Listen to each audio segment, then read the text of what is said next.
Alright, Luzon, Visayas at Mindanao. Kayo po ay nakikinig at nanonood dito sa KBS RMM News TV. Radyo na, dyaryo pa.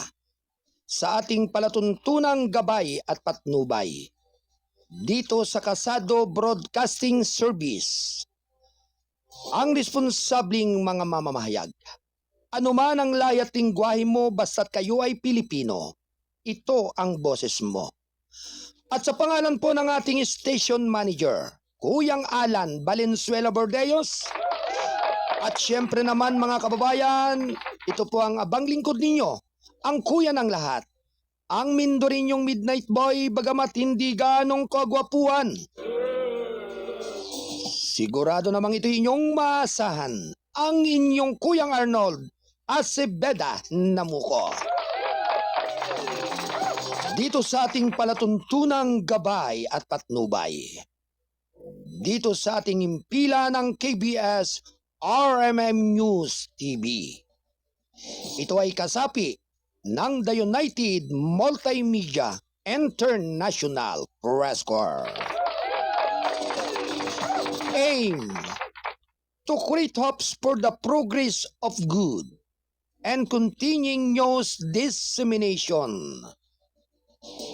Vision, proper communication, coordination to any private and public entities worldwide. Mission, helping less unfortunate people, changing fortunes, and let our voice be heard. KBS Kasado Broadcasting Service. Deliver news. RMM, responsabling mga mamamahayag at your service. Ang gabay at patnubay ay patuloy po ninyong maririnig at mapapanood tuwing 8 hanggang 10 ng umaga, Lunes hanggang Biyernes, dito sa ating himpilan ng KBS RMM News TV.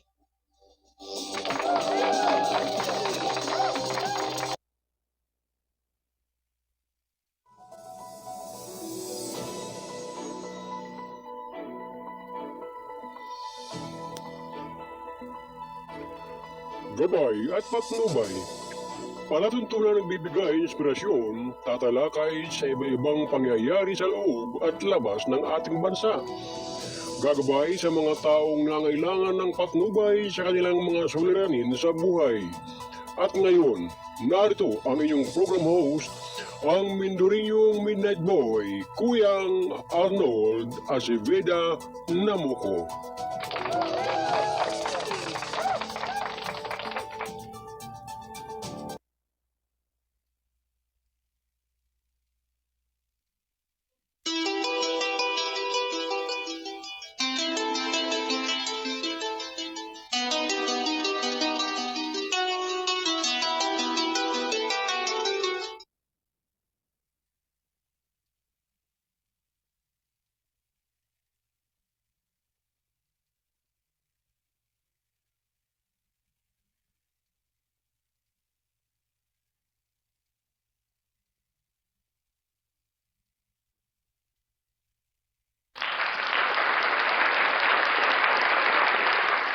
Siyam na minuto makalipas ang 9 ng umaga.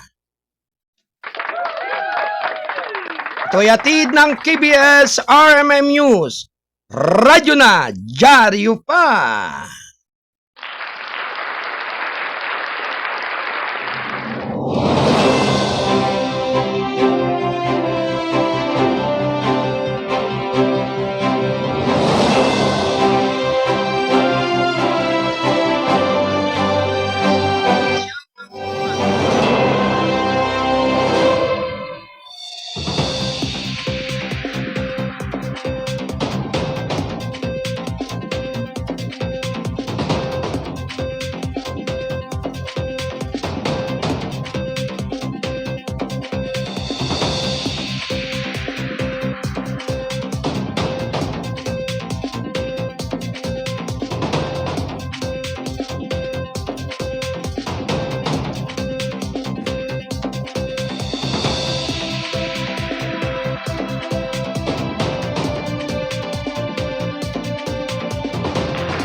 Alright. Magandang umaga sa inyong lahat, Luzon, Visayas at Mindanao. Ngayon po ay araw ng Lunes, Mayo 5 ng taong 2025. Mapagpalang umaga po sa lahat ng ating mga tagapakinig at tagapakanood dito sa ating palatuntunang gabay at patnubay. Good morning everyone! Eto na naman po tayo upang muling magsama-sama sa ating pagtatanghal dito sa ating palatuntunang gabay at patnubay. Samahan po ninyo ako sa loob ng 2 oras ng ating pagtatanghal dito sa Kasado Broadcasting Service RMM News. Radyo na, dyaryo pa. Ito pong muli ang inyong abang lingkod, ang inyong Kuyang Arnold Acevedo Namuko, ang Mindorinyong Midnight Boy. Bagamat hindi naman talaga gaanong kagwapuhan, sigurado namang ito inyong maaasahan.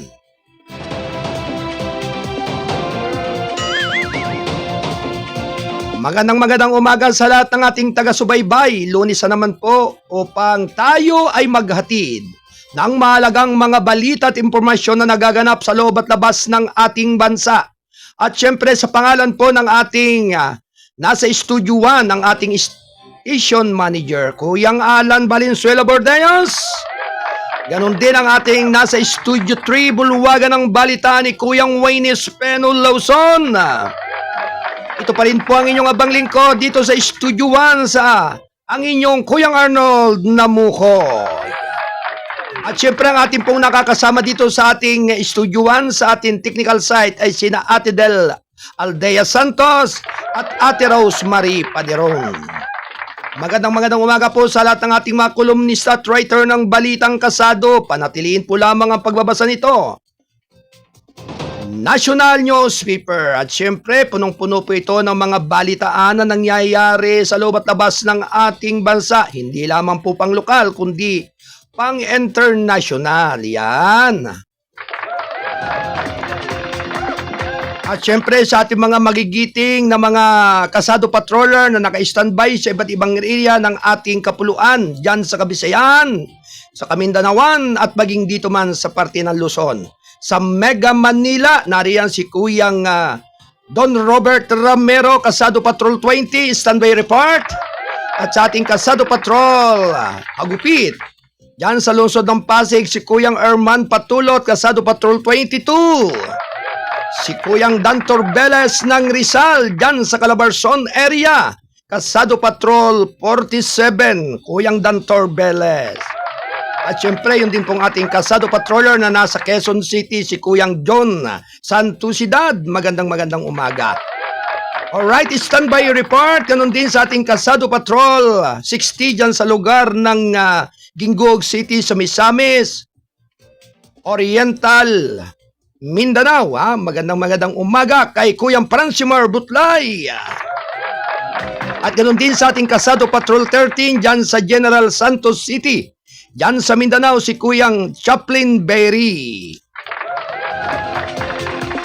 Alright, magandang umaga, Kuyang Francisco C. Garcia, number 5. Yan, sa Baluta, ho. Ito ay tumatakbong independent, ho, sa lugar ng bayan ng Binangunan, Rizal. Si Kuyang Wise Garcia, number 15 po sa Baluta. Dyan, no, bilang tumatakbo po siyang, kunsihan ng bayan ng Binangunan. Yan.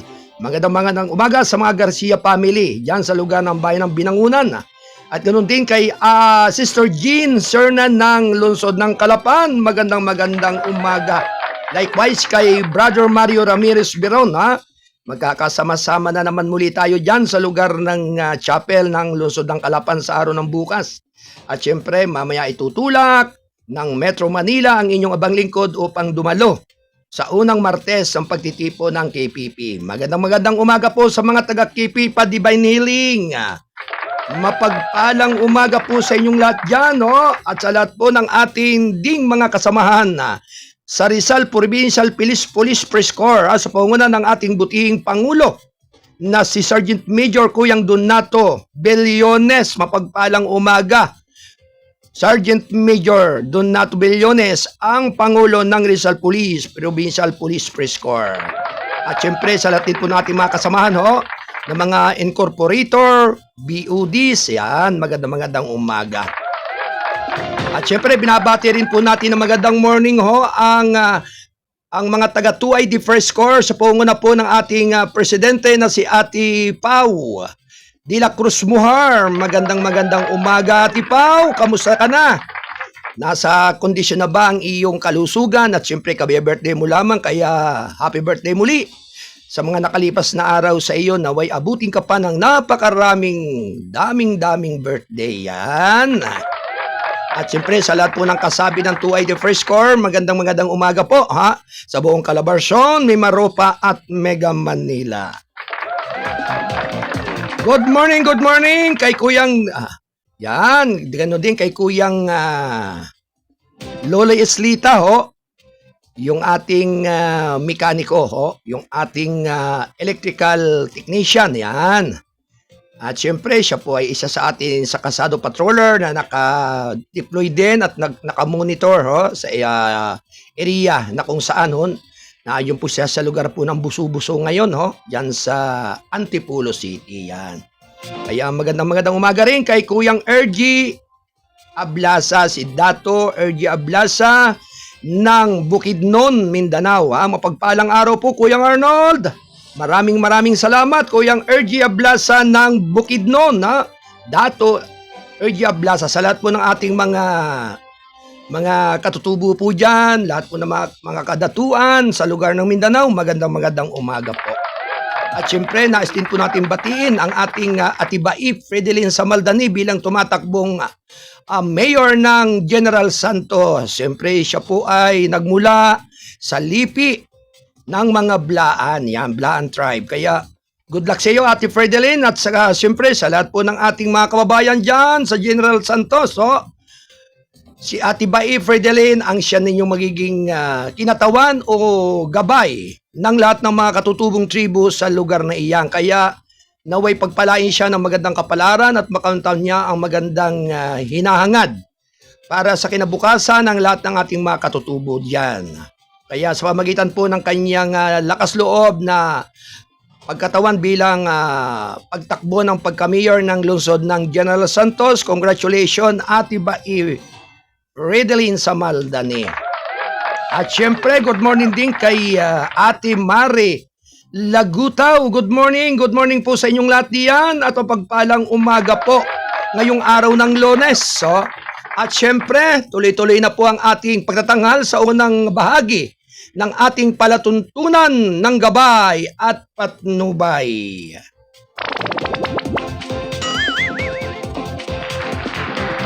Labing-siyam na minuto makalipas ang ganap na ikasyam ng umaga.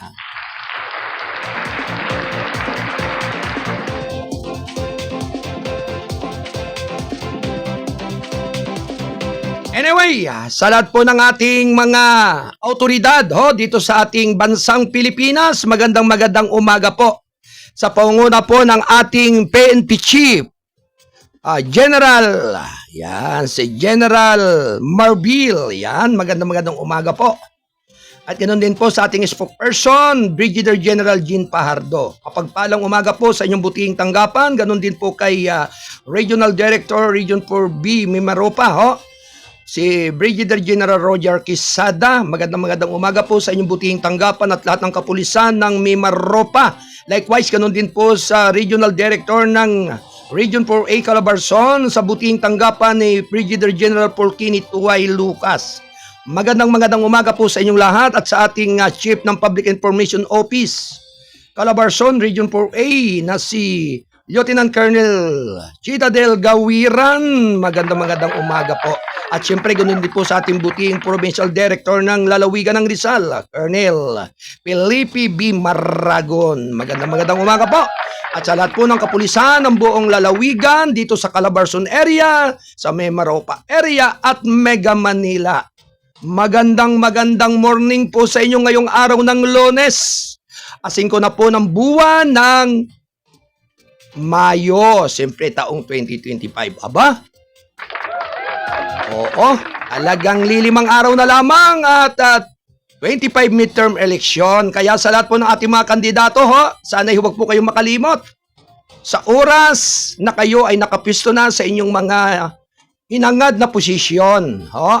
Sabi nga nais yung makatulong sa inyong mga kababayan at maglingkod ng may katapatan, naway ang lahat pong iyan ay hindi pawang katang isip lamang, sana'y maging katang puso.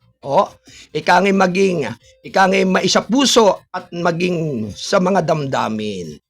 At marami nga po sa mga nakalipas, yung sabi nga'y hanggang ikaw ay kailangan, kabayan, ikaw ay aking tutulungan. Pero pagdating na ng oras na nakalukluk na, aba, may sakit ng amnesia. May amnesia na. Ang matindi pa po nito mga kababayan, yung sakit na Alzheimer disease na lalo ang mas malubha. Kasi talagang yung lahat ng mga sinabi at naipangako ay talagang tuluyan ng makakalimutan. Pag ikaw ay kaharap. Pero kapag ikaw na may nakatalikod na, aba, talagang matindi. Kaya wala na pong masabi ang inyong abang lingkod. At yan po ay lagi po nating nakikita dito sa mga comment box ng ating palatuntunan. Alright, mabuhay ka Kuyang Arnold Namuko from Kuyang Makoy, Giniling. Magandang umaga sa iyo, Kuyang Makoy. Nariyan ka ba sa Quezon City? O dyan sa Mega Manila? Magandang umaga sa buong team ni Kuyang Makoy, Giniling. Yan. At sa lahat po ng ating mga kababayan po sa iba't ibang area ng ating kapuluan sa Metro Manila, sa buong area po ng lalawigan ng Rizal, lalong-lalo na po sa samahan ng Jores Homeowners Association. Yan. Magandang morning po sa buong persa ng Jores Homeowners Association with registered of DHSUD from Calamba, Laguna. Yan. Kaya ito pong samang ito ay talagang nakakagiliw at nakakatuwa. Bagamat marami pong pinagdadaan ng mga masalimot at pagsubok, sila pa rin ay talagang hindi nanghihinawa at hindi nanghihinayang sa mga oras at pagkakataon ng kanilang paglilingkod sa kanilang homeowners. At siyempre, marami po tayong mga kasamahan dyan bilang pamumuno po ng inyong abang lingkod, bilang presidente po ng Jores Homeowners Association, hindi po tayo nanghihinawa mga kababayan. Sapagkat masisipag po yung ating mga kawani, yung pong ating mga kasamahan sa panunungkulan. Tulad po ng ikalawang pangulo natin dyan, si Kuyang Alan Bordeos. Congratulations po at kay Secretary Flor de Lisa sa Pansa. Yan. Magandang umaga po sa inyong lahat dyan. At ganoon din sa ating treasurer, Kuyang Julio Agaton. Yan. At ang ating magiting at masipag na si Kuyang Engineer Dexter Marcelo Sevilla. Magandang umaga po. Likewise sa ating PRO, Kuyang si Ate Cora Bordeos. Yan. Ang ating Chairman of the Board, si Kuyang Wayne Lawson. At Vice Chairman, Board of Directors, si Kuyang Jason Almanon. At kinabibilangan naman po ni na Kuyang Ricardo Lulay Aslita, Kuyang Joseph Ditablan, Kuyang Jernal Gasik, Kuyang Edwin Carajo, Kuyang Dioscoro Rizari, si Kuyang Nistro Pernicita, Kuyang Joel Gablienes. Likewise, ang ating mga assistant BUD, si Kuyang Judy Soyman Jr., Ate Del Santos, Ate Kate Basaysay Norbay. Ganon din po si Ate Mary Ann Gablienes. Likewise, sa ating BOD Secretary, Ate May Puda. Magandang umaga po sa inyong lahat, ang ating tagapayo. Ang ating ang konsul natin, ating consultant, si Kuyang Edwin Reyes. Yan. Bagamat sa panahon pong ito, busy po yung ating kumakandidatong Vice Mayor po ng Bula. Sa Camarines Sur, si Kuyang Manoy August Vergara, tumatakbo siyang bilang pangalawang alkalde, Vice Mayor ng Bula, bayan ng Bula, dyan sa Camarines Sur. Kaya Kuyang Manoy, kamusta ka na dyan?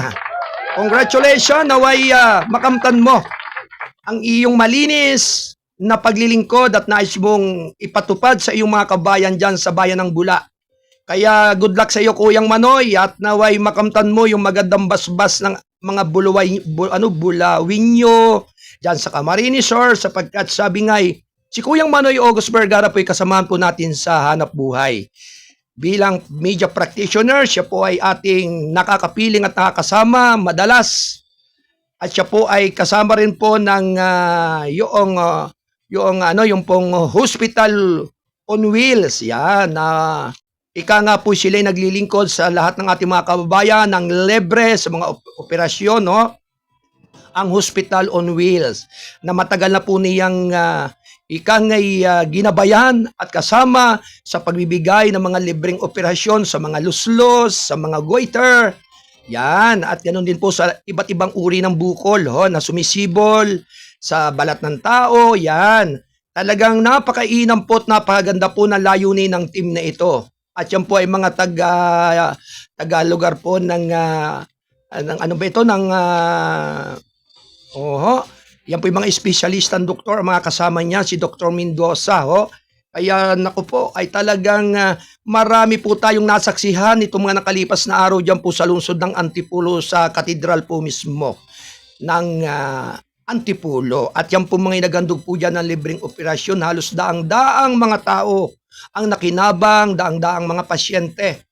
Kaya dyan din po sa lugar ng Kabikulan, marami rin po ang natulungan ng ating kasamahan sa hanap buhay, si Kuyang Manoy August Vergara. Kaya sa lahat po ng mga Buluay, taga Bula, bayan ng Bula, si Kuyang Manoy, talagang yan po yung mapagsilbi at mapaglingkod ng ikang matao sa kanyang puso. Kaya talagang sabi nga po, kung yan ay papalarin at bibigyan ng pagkakataon ng kanyang mga kababayan, talagang lalo po niyang may papadama yung kanyang iba yung pagtulong at paggabay sa lahat, sa tuwi-tuwi na sa kanyang mga kababayan. Yan. Anyway, 27 minuto makalipas ang ganap na ikasyam ng umaga. Ito ay hatid ng TBS RMM News, Radyo na Dyaryo pa. Ito ay kasapi ng The United Multimedia International Press Corps. Alright mga kababayan, tuloy-tuloy na po ang ating pagtatangal sa unang bahagi ng ating palatuntunan ng gabay at patnubay. Narito ang ating mga pangunahing mga balita. Round 1.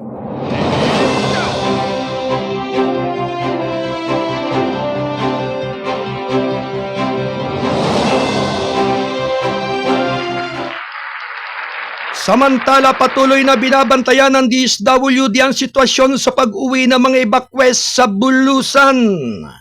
Round 1. Lady, go!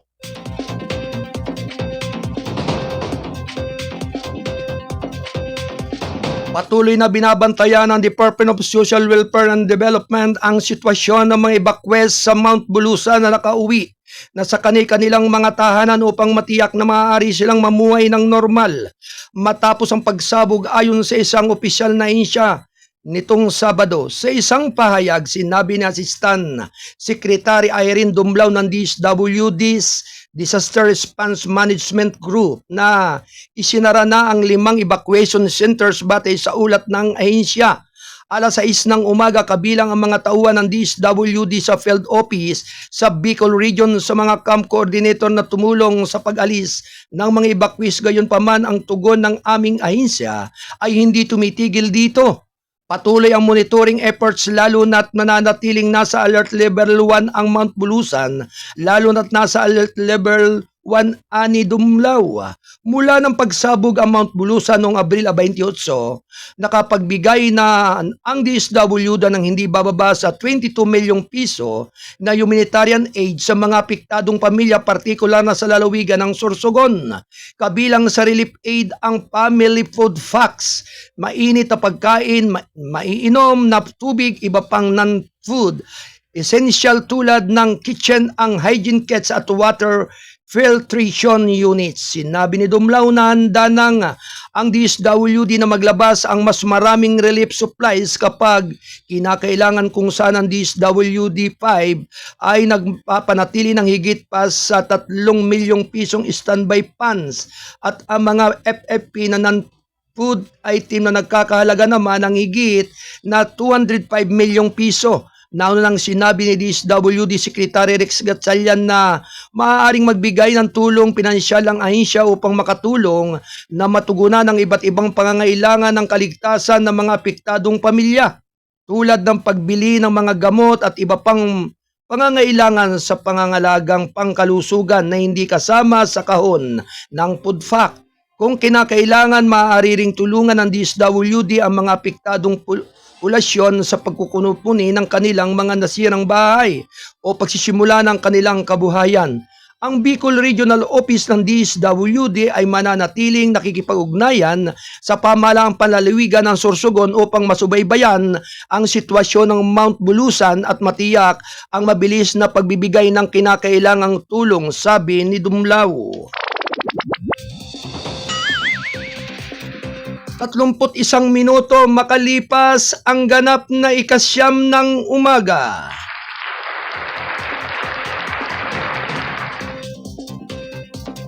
Samantala, tuloy-tuloy lamang po ang ating balitaan for peace. Sinubaybayan isa sa nag-drop na chair sa Electrical Engineers Licensure Exam. Round 1. Ready, go!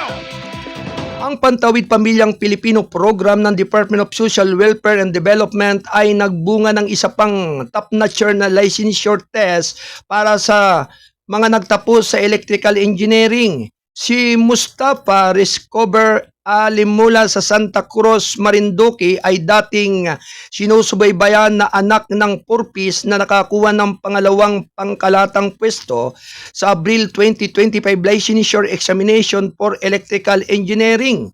Nagtapos si Mustafa ng Camp Laude sa Rizal Technology University sa Mandaluyong City.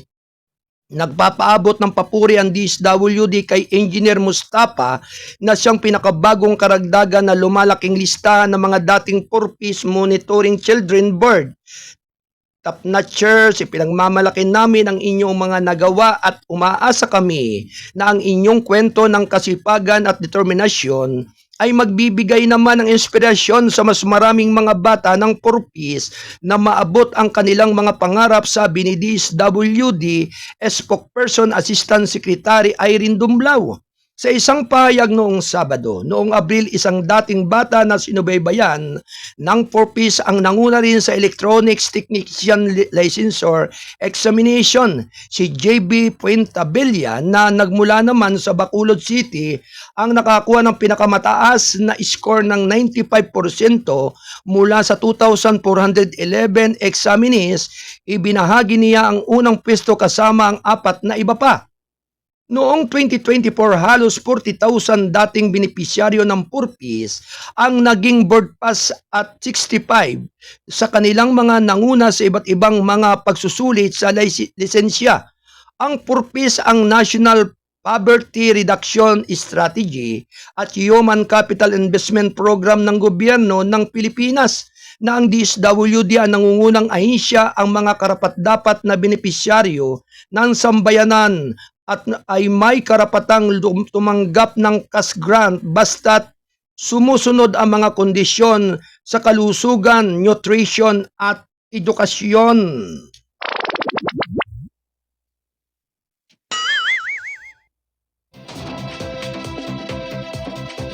Alas 9:34 ng umaga. Samantala mga kababayan, tuloy-tuloy lamang po ang ating balitaan. Round 1. Ready, go! Di nagsimulang magbenta ng 20 pesos ang kilo ng bigas sa National Capital Region ngayong Mayo 13.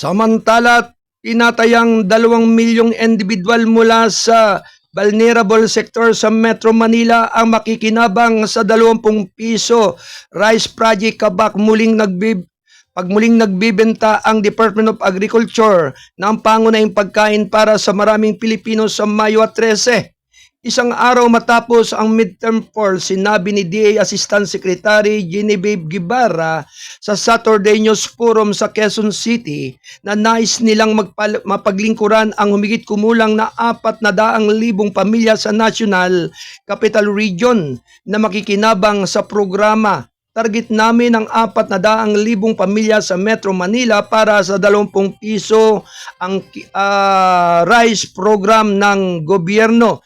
I-multiply ang bilang ng 4 o 5 ang average ng bilang ng mga miyembro ng bawat pamilya, sabi niya. Pinangunahan naman ni Agriculture Secretary Francisco Tio Laurel Jr. ang paglulunsad ng 20 piso kada kilo project sa Cebu City sa Labor Day. Gayunpaman, pansamantalang ipinagpaliban ang sumusunod na paglulunsad nito alinsunod sa kahilingan ng Commission on Election na pipigilan ang mga pag-angkin na ang gobyerno ay nagpapapolitika sa programa. Noong Mayo 13, 20 piso per kilo sa una ay mabibili na ang bigas sa Quezon City, gayon din sa mga lungsod ng Pasay, Mandaluyong, Las Piñas, Caloocan at Navotas. Sa pamagitan ng Kadiwa Program, DA isang farm to market program na direktang pag-uugnay sa mga magsasaka sa mga mamimili. Yung mga nag-aalaga sa kanila pero dumaan sila sa quality control, hindi namin ibebenta ang mga ito kundi sila ligtas, sabi ni Guevara. Ang DA ay naghahanap din upang makipagsusyo sa iba pang mga nagtitingi upang mapalawak ang programang idinagdag niya. 37 minuto makalipas ang 9:00 ng umaga. Hello, good morning kay Ate Maribel Remuya ng Lungsod ng Calapan. Samantala, overstaying foreigners arestado sa Pangasinan at Ifugao.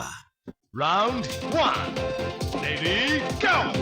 5 dayuhan ang naristo sa magkahiwalay na operasyon sa Pangasinan at Ifugao habang pinaigting ng Bureau of Immigration ang pagsugpo sa mga overstaying at undocumented aliens. Ang mga dayuhan ay dinala sa BI Main Office sa Maynila para sa booking at legal processing ayon sa isang balita noong katapusan ng linggo. Nakatulong na sila ngayon sa BI Warden Facility sa Taguig habang hinihintay ang deportasyon. Sa Dagupan City nadakip ang Nigerian national na si Emmanuel Emeka Dokwe, 34 na taon, noong Abril 25 malapit sa isang simbahan sa Barangay Bulusan. Siya ay walang dokumento at may hawak na expired na pasaporte sa panahon ng booking. Naging maraha si Dokwe at hinahampas ang 2 kawani ng BI kabilang ang isang nurse. Noong Abril 28, 4 na Chinese nationals ang naaresto sa Lagawi. Si Yang Yongxiang, 53 taon, kasama sina Yuan Tunghua at Sing Yakwan ay nahuli sa nagtatrabaho sa Ibulaw Hydropower Plant bilang mga enhenyero at supervisor na walang wastong visa o permit. Isang kaugnay na operasyon na parehong araw ang humantong sa pag-aristo kay Jin Yeon, 30 taon, asawa ng isa sa 3 naaristong individual. Siya ay kinulong dahil sa hindi autorisadong trabaho at maling paglalarawan.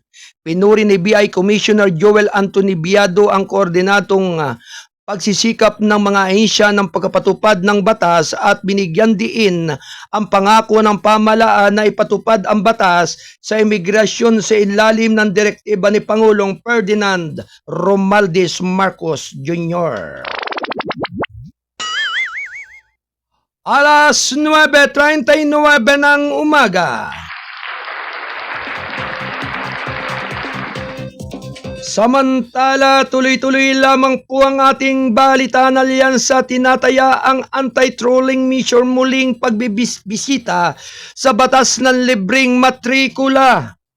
Round 1. Ready, go!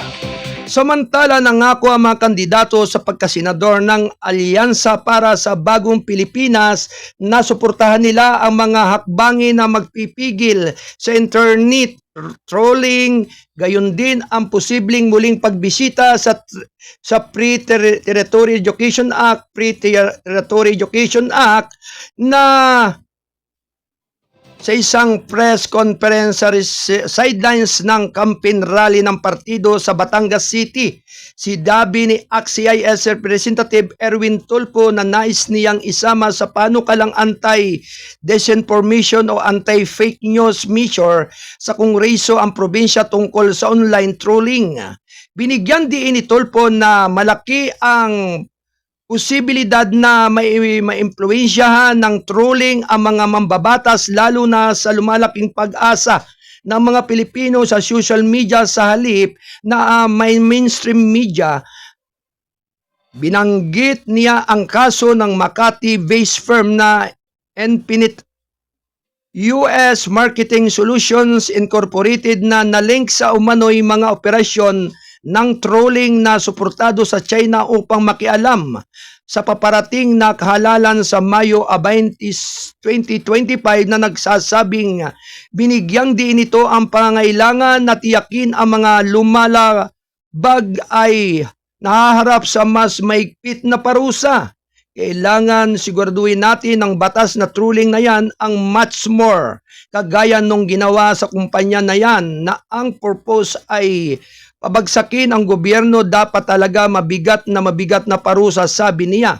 Sa parehong pressure, hinamon ng reelectionist na si Senador Francis Tolentino ang Infinite US na dumalo sa investigasyon ng Senado noong Lunes sa halip na maglabas ng mga press release na itinanggi ang mga paratang. Magkakaroon kami ng pagdinig sa Mayo 5 and I swear to you na sulit naman ang ibabayad ninyo. So kung yung Infinite US ay deny ngayon, wag sa media umarap kayo, umattend kayo sa hearing, mag-subscribe kayo doon. Nyo sabihin ang gusto niyong sabihin, sabi niya. Itinulak ni dating Interior Secretary Benjamin Abalos Jr. ang pag-amyenda sa Espionage Law at pagpapalakas ng kakayahan ng Department of Information and Communications Technology sa pagtuklas ng posibleng panghihimasok ng dayuhan. Kasi lahat ay tatanggihan lamang, ngunit kung mayroon isang nilalang na maaaring masubaybayan ang lahat kung saan nanggagaling ito, napaka-importante ngayon sa ngayon. Ang number one crime natin ay laging cybercrime, ayon sa sabi. Samantala, nangako naman si dating Senador President Vicente Soto III na pipigilan ang malaking pagbawas sa budget para sa sektor ng edukasyon. Inulit niya ang kanyang pangako na gagastusin ang kanyang sweldo kung ihahalal para sa edukasyon ng mga mahihirap na estudyante. Sinabi ni dating Senador Panfilo Lacson na bukas din siya sa muling pag-aralan ang batas sa libreng matrikula sa kolehiyo at suriin ang pagkapatupad nito, na napansin na mahigpit ang mga kinakailangan na ipapataw sa mga estudyante.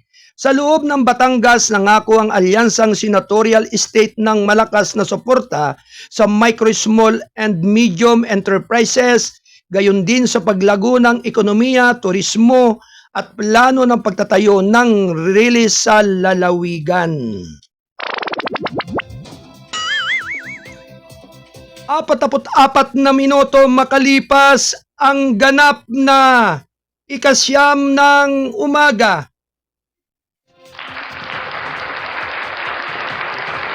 Ito ay hatid ng Balitang Kasado, ang payagang balansi at totoo, National Newspaper.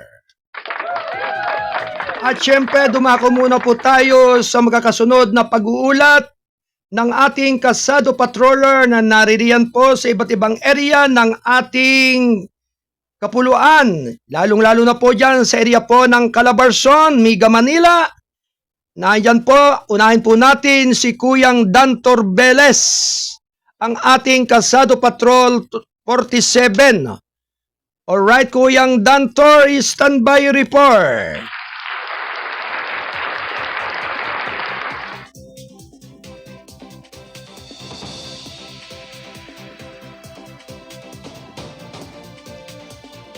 Apataputlimang minuto makalipas ang ganap na ikasyam ng umaga.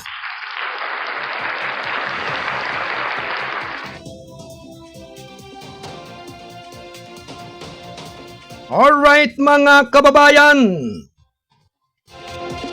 magbabalita ang ating Kasado Patrol 47. Alright, magandang umaga, Watchman Bire, watching General Santos City.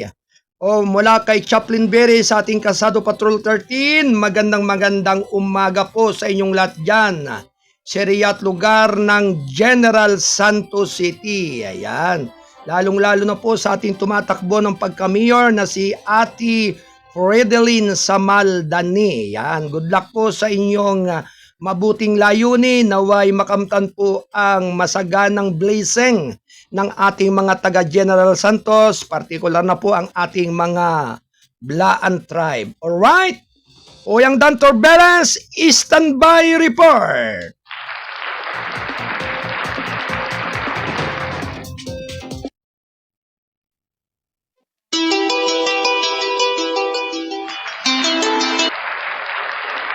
Kasado Patrol Report.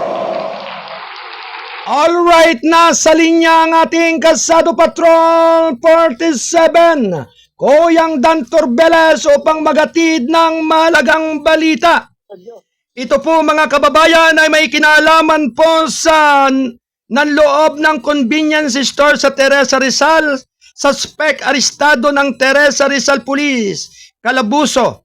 Isa pang kasama, pinaghahanap na ng autoridad. Ang detalye ay manggagaling sa ating Kasado Patrol 47. Alright, Kuyang Dantor Beles, magandang umaga. Sige, iputok mo na nga yan.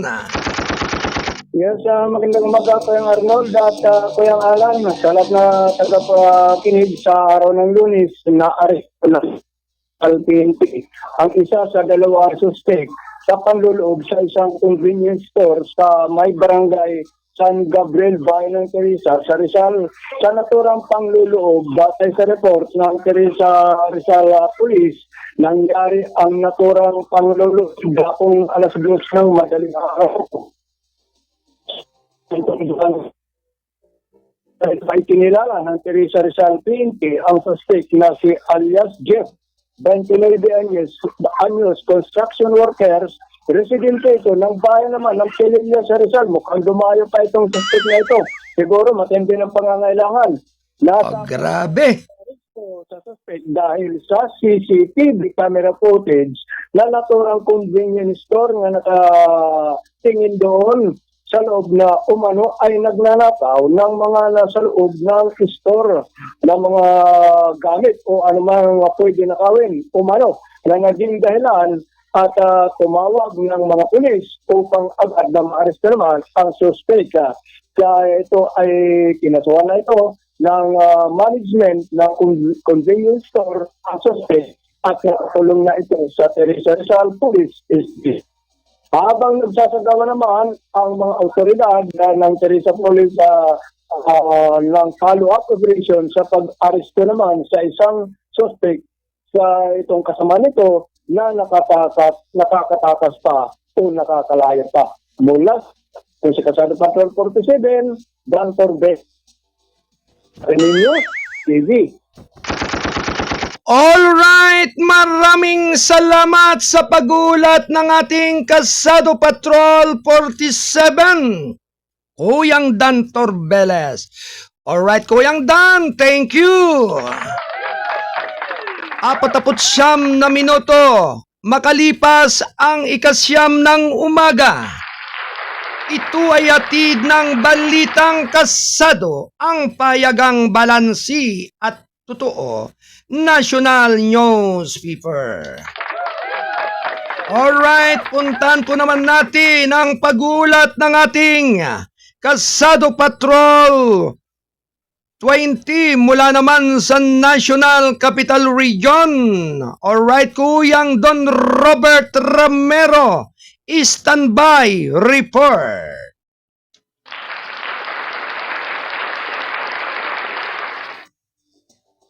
Alright mga kababayan, 10 minuto bago mag-ikasampu ng umaga. Ito ay atid ng KBS RMM News, radyo na dyaryo pa.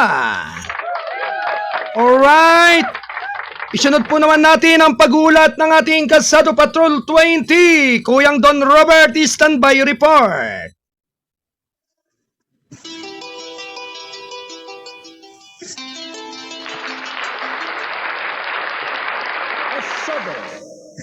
Patrol report. Ito po ay may kinalaman mga kababayan sa WHO Nation members.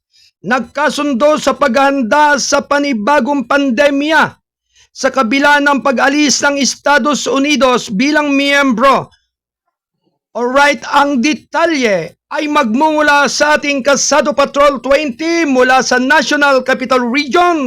Kuyang Don Robert Ramero. Alright, Kuyang Don, good morning. Ipotok mo na yan.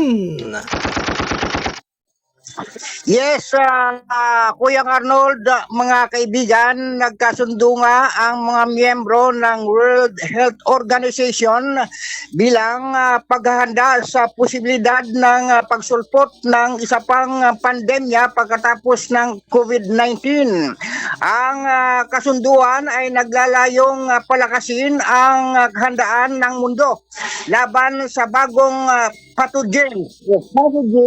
Matapos ang COVID-19 pandemic na pumatay ng milyong-milyong tao noong taong 2020 hanggang 2022. Sa kabila ng pagkakasundo ng World Health Organization ng mga miyembro nito ay kumalas naman ang Estados Unidos bilang miyembro nito ngayong taon lamang na ito ay batay sa utos ni US President Donald Trump. Sa pahayag naman ni Ginang Nina Schwab, na founder ng Global Health Link, ay ito ay isang makasaysayan na makapagpapamalas na kahit na kumalas ang US sa World Health Organization ay nananatiling matatag at committed ang mga bansang miyembro na nagkakaisang magtataguyod ng kapangyarihan ng multilateral system. Mula sa National Capital Region, Patrol 20, Don Robert Ramiro nag-uulat para sa KBS RMN News, dyaryo na TV pa. Alright, maraming salamat sa pag-uulat ng ating Kalsado Patrol 20. Mula pa rin sa National Capital Region, Kuyang Don Robert Ramero. Thank you, Kuyang Don. Samantala, 7 minuto makalipas ang 9 ng umaga. Ito ay atid ng Kalsado Broadcasting Service, RMM News, radyo na dyaryo pa. Ito ay kasapi ng The United Multimedia International Press Corps. Samantala mga kababayan, tuloy-tuloy lamang po ang ating balitaan. Round 1. Ready, go!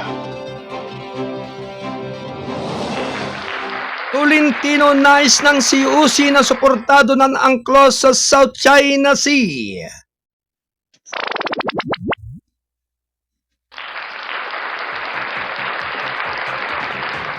Nais na re-election ni Senator Francis Tolentino na makita ang isang natapos na Code of Conduct sa South China Sea na sumusuporta sa United Nations Convention on the Law of the Sea.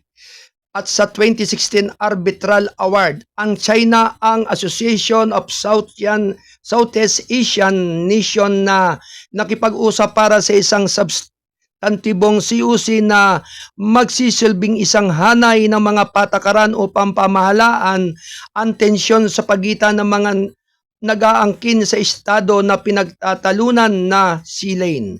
naging isang code of conduct na sumusunod sa Law of the Sea Convention, hayaan itong maging isang code ng nag-uugali sa nasuportahan at itaguyod ang 2016 Hague Arbitral Ruling and let it be a code of conduct that will support the Philippine Maritime Zone Law. Sabi ni Tolentino sa press conference ng Alyansa para sa Bagong Pilipinas sa Batangas City nitong Sabado. Binigyan din naman ni senatorial candidate at ACT-CIS Representative Erwin Tulfo ang pangangailangan ng Pilipinas na magkaroon ng mas matigas na paninindigan para makatulong sa CUC na una nang kinumpirma ni Foreign Affairs Secretary Enrique Manalo na ang China at ang Association of Southeast Asian Nations ay politically committed sa pagtatapos ng code sa 2026. Matapos ang maraming taon na negosasyon, hindi pa natutugunan ng dalawang partido ang mahalagang issue tungkol sa posibleng CUC, kabilang na ang saklaw nito at kung ito ay legal na nagbubuklod na magbibigay ng pagkakaiba nito na umiiral sa 20 UTO Declaration Conduct on the South China Sea. 4 na minuto bago mag-ikasampu ng umaga. Tuloy-tuloy lamang po ang ating pagtatanghal sa unang bahagi ng ating palatuntunang gabay at patnubay.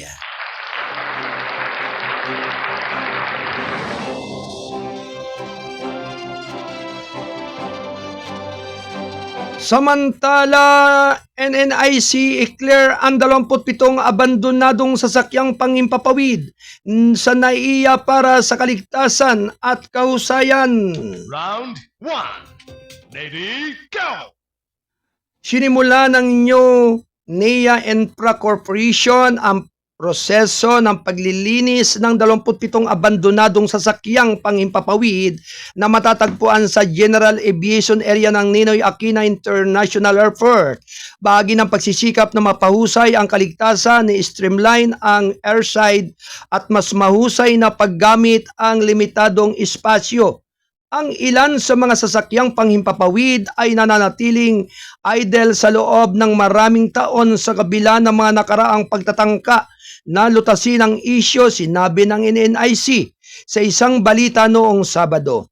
Halimbawa, ang isang Cessna 421B ay nakaparada sa NAIA mula sa noong 2009 habang ang isang Boeing 737-200 na sumasakop sa 865.52 metro kwadrado sa North Taxiway Extension ay hindi na nagagamit mula pa noong 2015. Ang kanilang patuloy na presensya ay naglilimita sa kapasidad ng pagkapatakbo at nagdudulot ng mga panganib sa kaligtasan at seguridad.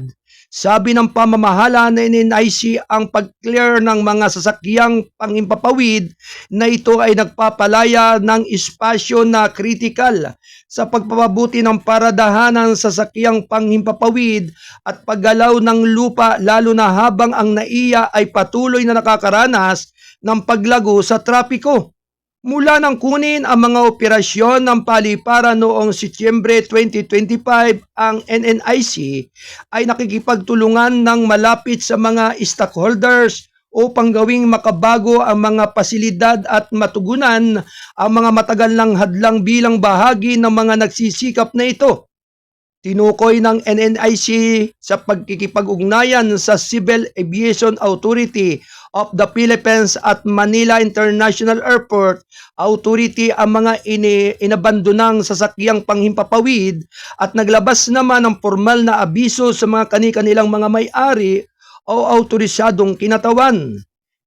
Inihimok ng NNIC ang mga may-ari na makipag-ugnayan sa pamamahala sa lalong madaling panahon upang mapatunayan ang pagmamay-ari ay mapadali ang pagkuha sa tamang disposisyon.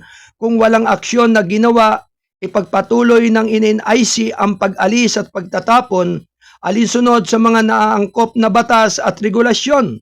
Para sa tulong mangyayaring makipag-ugnayan sa General Aviation Operations Division sa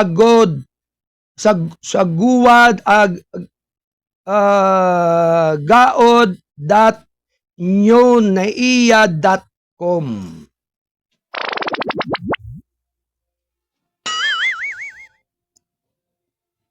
Impuntong ikasampu ng umaga.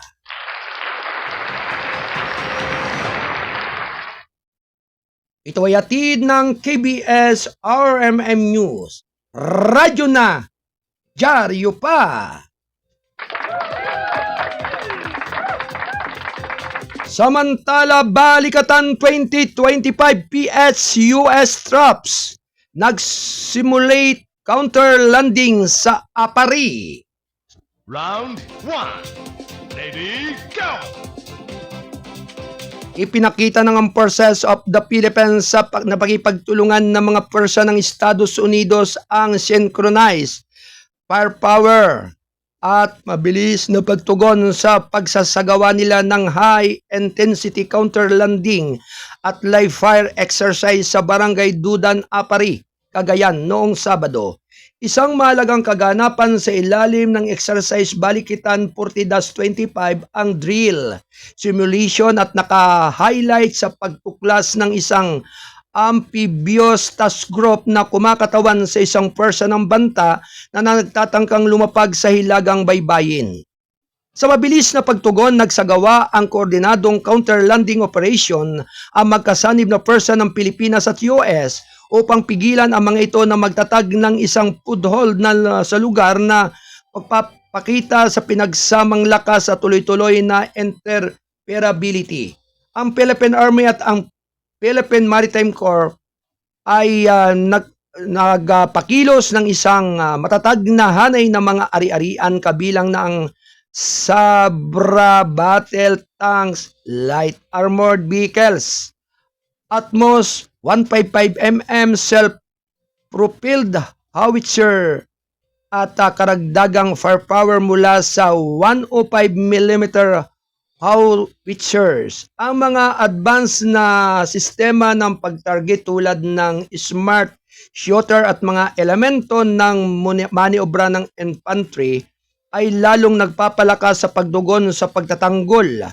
Samantala, ang mga pwersa ng US ay nagbigay naman ng napakalaking suporta sa impapawid at lupa kabilang na ang mga pangunahing asset, ang AH-64 Apache attack, helicopters, F-16 aircraft at isang P-8A Poseidon aircraft na nagsasagawa ng maritime surveillance at reconnaissance.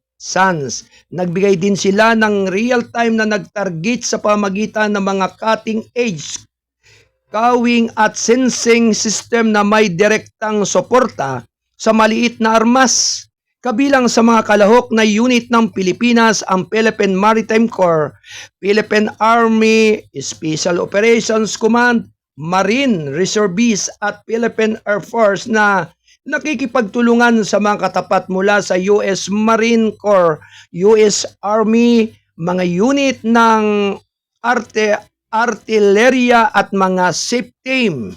Ipinakita ng live fire drill ang katumpakan at kahandaan sa pagkipaglaban sa mga pwersa ng mga kaalyado at pinalakas ang kanilang ibinahaging determinasyon na protektahan ang mga estratehikong baybayin at itaguyod ang seguridad sa dagat at rehiyon ng Indo-Pacific.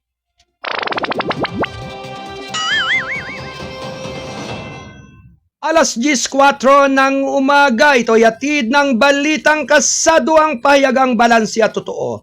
National Newspaper. Alright, good morning kay Kuyang Ray Reyes. Good morning po sa inyong lahat dyan. Mapagpalang umaga. Tuloy-tuloy lamang po ang ating balitaan sa sakyan bumagsak malapit sa NAIA Terminal 1 Departure Area. Round 1. Ready, go! Samantala, isang sasakyan ang sumalpok sa passenger entrance ng departure area ng Ninoy Aquino International Airport Terminal 1 noong linggo ng madaling araw. Ayon sa New NAIA Infracorp Orison, inisyal na ulat ng SUV ay bumagsak sa panlabas na railing at sa walkway malapit sa terminal entrance. Mula noon ay na-secure na ang lugar at limitado na ang akses sa mga autorisadong tauhan mula sa NNIC, Philippine National Police at Manila International Airport Authority Security na kasalukuyang nagsasagawa ng buong investigasyon. Sinabi ng NNIC na kasalukuyang ginagamot ang mga individual na nagtatamo ng mga pinsala at ang driver na sangkot sa insidente ay nasa kustodiya na ngayon ng PNP. Sa ngayon, inihintay namin ang opisyal na kumpirmasyon sa sanhi ng insidente at mga ulat ng mga pinsala. Kami ay malapit na nakipag-ugnayan sa lahat ng mga kinaukulan ng ahensya upang mangalap ng tumpak na impormasyon, sabi ng NNIC. Naiintindihan namin ang pag-aalaga na dulot ng insidenteng ito, lalo na dahil kumakalat ang mga larawan sa social media. Hinihimok namin ang publiko na huwag mag-speculate at maghintay para sa mga na-verify na update na ilalabas sa lalong madaling panahon na magagamit ang mga ito dagdag nito. Alas 16 ng umaga.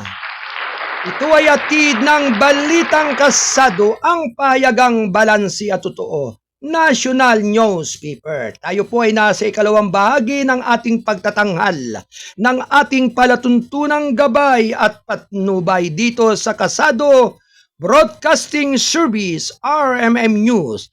Radyo na Dyaryo pa! Ito pa rin ang inyong abang lingkod ng gabay at patnubay, ang inyong Kuyang Arnold Aceveda Namuko. Samantala, tuloy-tuloy lamang po ang ating mga balitan. Mga pulis ng NCRPO pinapayuhan na maging professional sa pagtupad ng mga tungkulin sa halalan. Round 1. Ready, go! Pinayuhan ni National Capital Region Police Office Director Major General Anthony Aberinon ang kanyang mga subordinate na maging professional sa pagtupad ng kanilang mga tungkulin at responsibilidad sa Mayo 12 midterm elections. Kasabay nito, tiniyak ni Aberin na handa na ang mga pulis ng Metro Manila para masiguro ang pambansa at lokal na butuhan. Alinsunod sa mahigit na tagubili ng hepe ng Philippine National Police, General Romel Francisco Marbil, itaguyod natin ang kabanalan ng proseso ng halalan sa magitan ng pagtiyak na magiging professional tayo sa pagbibigay ng ating mga tungkulin sa seguridad.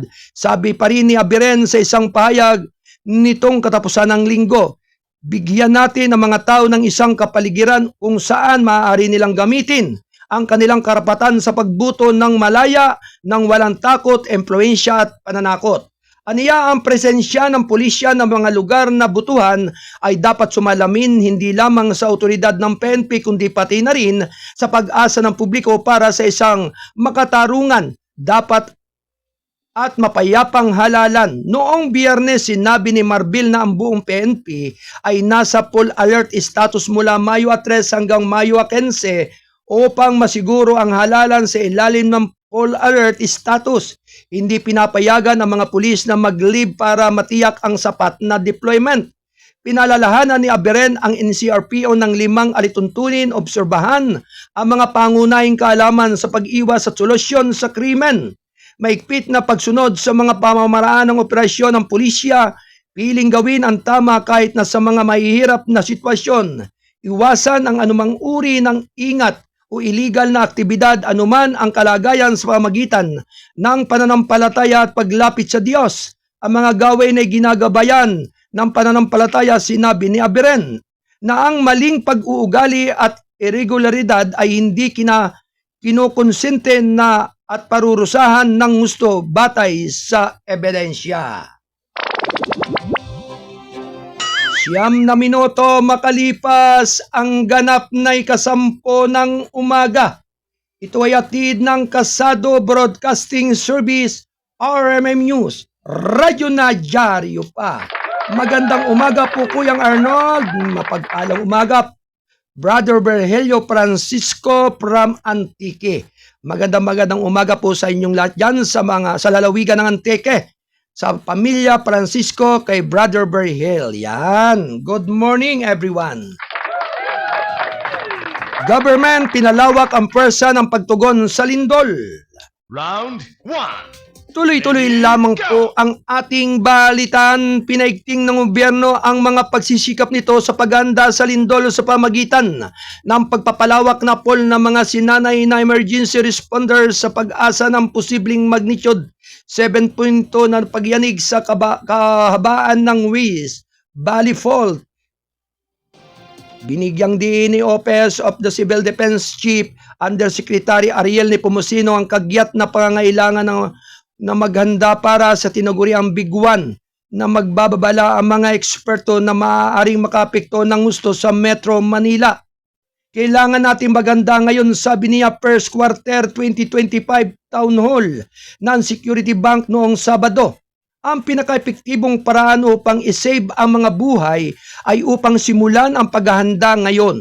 Binigyan diin ni Nepomuceno ang 3 pangunahing lugar para sa pagkilos, katatagan ng infrastruktura, pampublikong edukasyon at pagpapalakas ng kapasidad ng pagtugon. Ang pagsunod sa National Building Code ay hindi mapag-uusapan aniya na binigyang diin na ang mga gusali ay dapat na dinisenyo upang makayana ng isang magnitude 8.5 na lindol. Upang suportahan ito, ang OCD ay nakikipagtulungan sa kagawaran ng kalakalan at industriya at mga enhenyero ng pribadong sektor upang i-upgrade ang mga pamantayan sa construction, lalo na ang pagtuon sa mga steel, reinforcement bar at alisin ang mga substandard na pag-import na magbabanta sa kaligtasan. Inulit din niya ang pangangailangan na iwasan ang construction sa mga lugar na may mataas na peligro tulad ng mga fault line at landslide prone zone. Inimok din ni Nepomuceno ang publiko na matutunan ang pangunahing ngunit kritikal na pamamaraan ng kaligtasan ng buhay ng pato, takpan at hawakan na niya'y maaaring magligtas ng buhay ng mga unang sandali ng lindol. Kinilala ng pinuno ng OCD ang limitadong mga mapagkukunan ng bansa kumpara sa mas handa na mga bansa tulad ng Japan. Hindi tulad ng Japan na may higit na 12,000 highly trained earthquake responders, ang Pilipinas ay mas kaunti ngunit hindi kami nakaupo ng walang ginagawa, sabi niya. Upang matugunan ang puwang na ito, nakikipagtulungan ng OCD sa Armed Forces, Metropolitan Manila Development Authority, Coast Guard, Red Cross at iba pang ahensya upang madagdagan ang bilang ng mga sinanay na tauhan. Ang pagkipagtulungan ay umaabot din sa National Service Reserve Corps, mga estudyanteng voluntaryo mula sa National Service Training Program at mga pribadong grupo tulad ng Philippine Disaster Residence Foundation at ARIS Philippines. Ang aming layunin ay palawakin, ayusin at bumuo ng kapasidad, sabi ni Nepomuceno. 13 minuto makalipas ang ganap na ika-10 ng umaga. Tayo ay nasa ikalawang bahagi ng ating pagtatanghal ng gabay at patnubay dito sa KBS RMM News. Radyo na, dyaryo pa! Samantala, PNP-CI DG-Ops nagresulta ng 1,046 na arestado, 169 milyon piso na ebidensya noong Abril.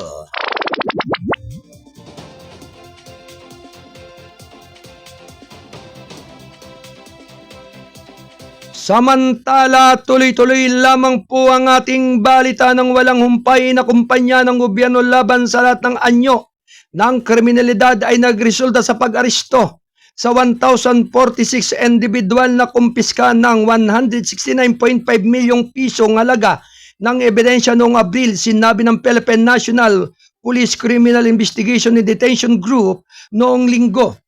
Sa isang pahayag, sinabi ni CIDG Major General Chief General Nicolas Torre III na kabilang sa mga naaresto na 16 na dayuhan, 2 national most wanted persons na may gantimpala na 102 regional MWPs, 74 provincial MWPs, 3 miyembro ng isang criminal group at isang komunistang teroristang grupo. Aniya sa 837 operasyon na isinagawa noong Abril, nakalap ang mga enforcer ang 118 loose firearms, 6 na explosives, 127 assorted magazines at 1,896 round ng assorted ammunitions.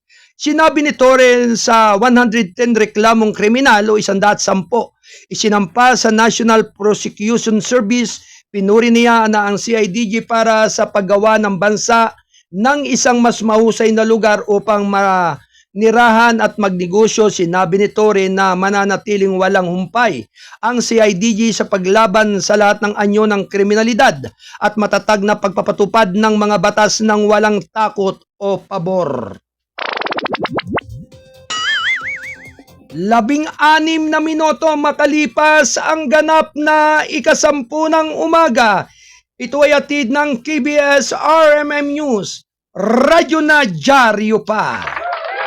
Samantala mga kababayan, tuloy-tuloy lamang ang ating balitaan. 2 patay, 4 na sugatan matapos bumagsak ang kotse sa NAIA Terminal 1.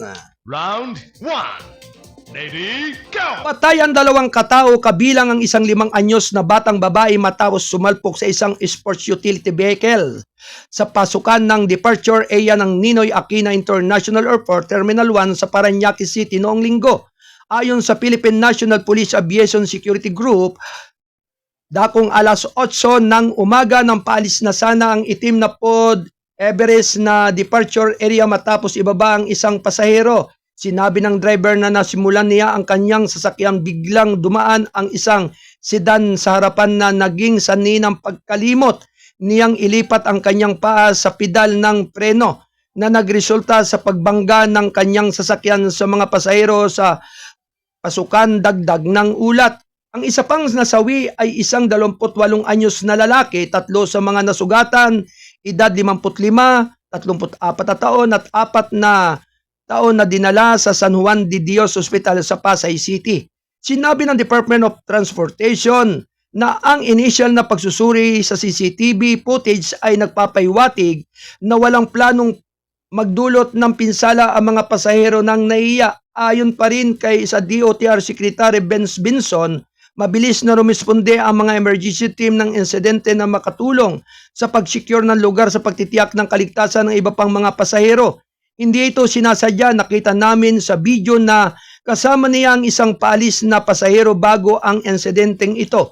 Pero hahayaan na lang natin ang PNP na gawin ang trabaho nito. Ang PNP ang mag-iimbestiga, sabi ni Dizon sa isang panayam sa media sa NAIA.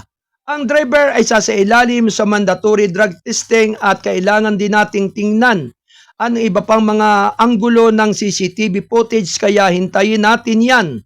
Dagdag niya, sinuspende ng Land Transportation Office ang lisensya ng pagmamaniho sa loob ng 90 araw habang hinihintay ang investigasyon. Samantala, nangako naman ang San Miguel Corporation na ibibigay ang lahat ng kinakailangang tulong sa mga biktima at kanilang pamilya.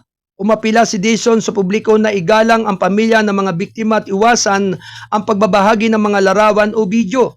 Huwag nating gamitin ang aksidenteng ito para makakuha ng viewers sa social media. Dagdag niya, pinasasalamatan niya si New NAIA Infra Corporation President Ramon S. Ang sa pag-aasikaso ng mga gastusin sa mga biktima at mga nasugatan.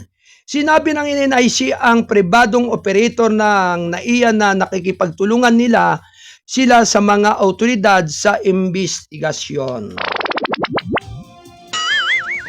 Alas 10:19 ng umaga, ito'y atid ng Balitang Kasado, ang payagang balansi at ito National Newspaper.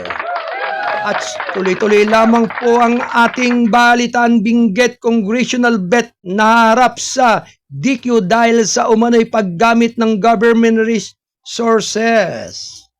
Round 1. Ready, go! Naharap sa disqualification complaint si incumbent Benguet Vice Governor at ngayoy kandidato sa Kongreso na si Erickson Filipe dahil sa umano'y paggamit ng pundo ng gobyerno para tumulong sa kanyang kampanya. Sa isang petisyon na inihain noong Mayo 2, inakusahan ng pribadong mamamayan na si Ralph Robentan si Felipe ng paglabag sa Section 68 ng Omnibus Election Code, partikular sa paggamit ng sasakyan ng gobyerno sa kanyang kampanya. Sinabi ni Tan na gumamit si Felipe ng puting sasakyan na may markang for official use only na regular umano itong nakikitang nakaparada sa harap ng kanyang ari-arian sa Baguio City. Ayon kay Tan, ang label ay sadyang itinago ng isang magnetic sign na nagsasabing Good Governance Benguet na tumutugma sa tatak ng kampanya ni Felipe na nagpapahiwatig ng sadyang maling paggamit ng mga mapagkukunan ng gobyerno. Ang sasakyan ay nakarehistro umano sa pamahalaang panlalawigan ng Benguet batay sa sertifikasyon mula sa Provincial General Service Office. Sinabi pa ng petisyon na paminsan-minsan ay pinalitan ang plaka ng sasakyan. Inimok ni Tan ang Commission on Election na kansilahin ang Certificate of Candidacy ni Felipe na ideklara ang mga boto para sa kanya bilang mga ligaw na baluta.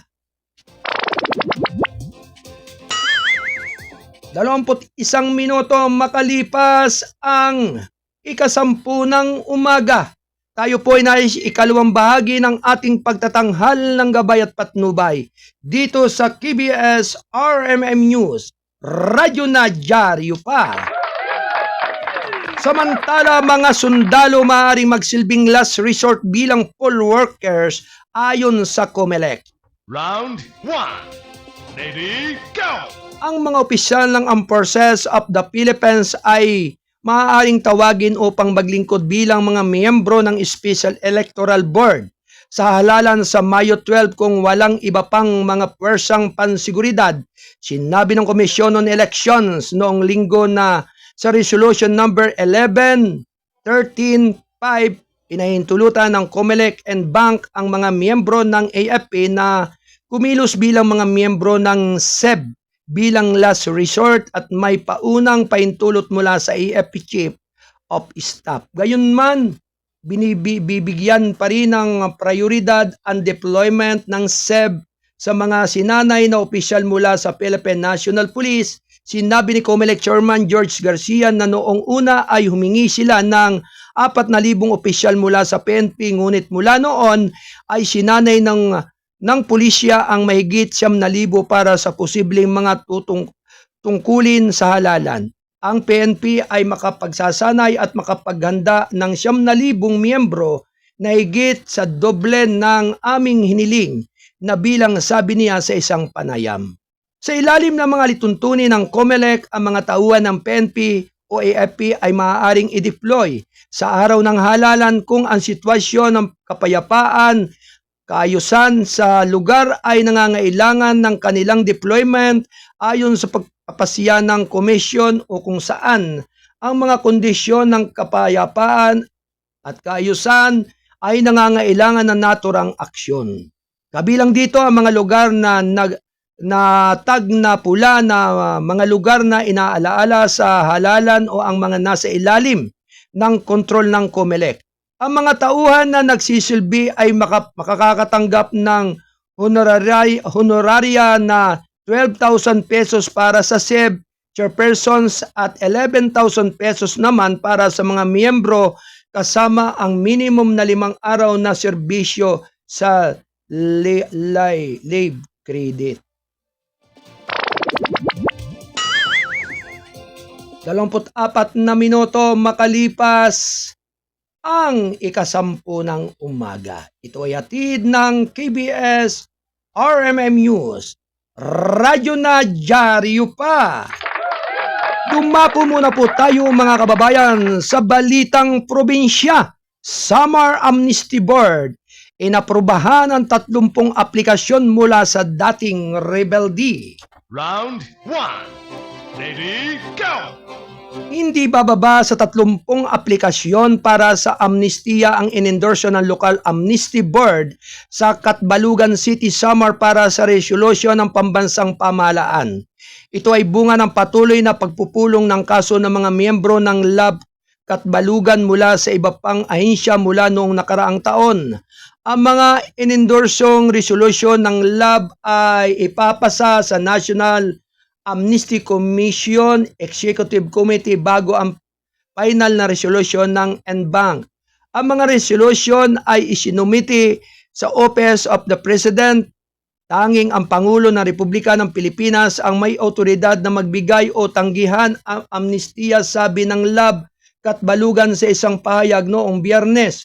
Mula na magsimulang tumanggap ng gobyerno ang mga aplikasyon ng amnestiya noong Disyembre 2024, hindi bababa sa 378 na dating miyembro ng New People's Army mula sa 3 lalawigan ng Samar ang nagsumiti ng kanilang mga aplikasyon sa LAB Katbalugan.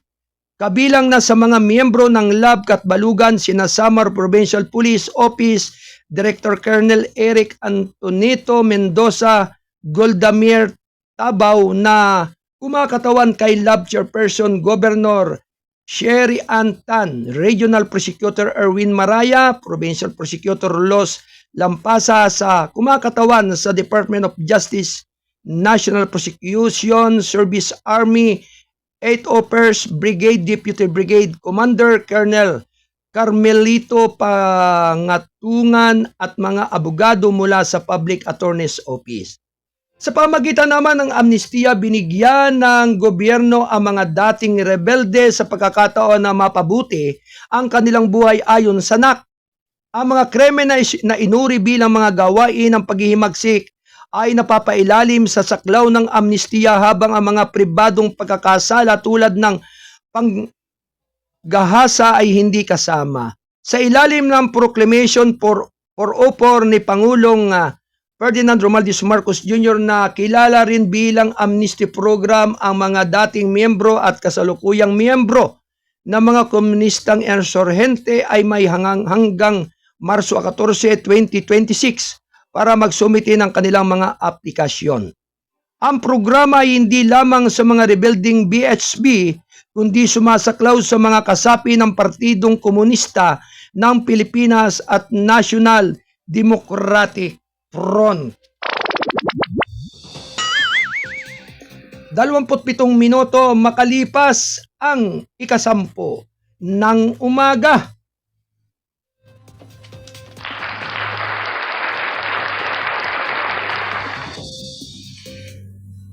Samantala, tuloy-tuloy lamang ang ating mga balitaan.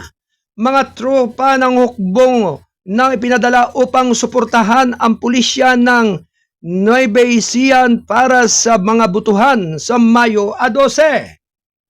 Round 1. Ready, go!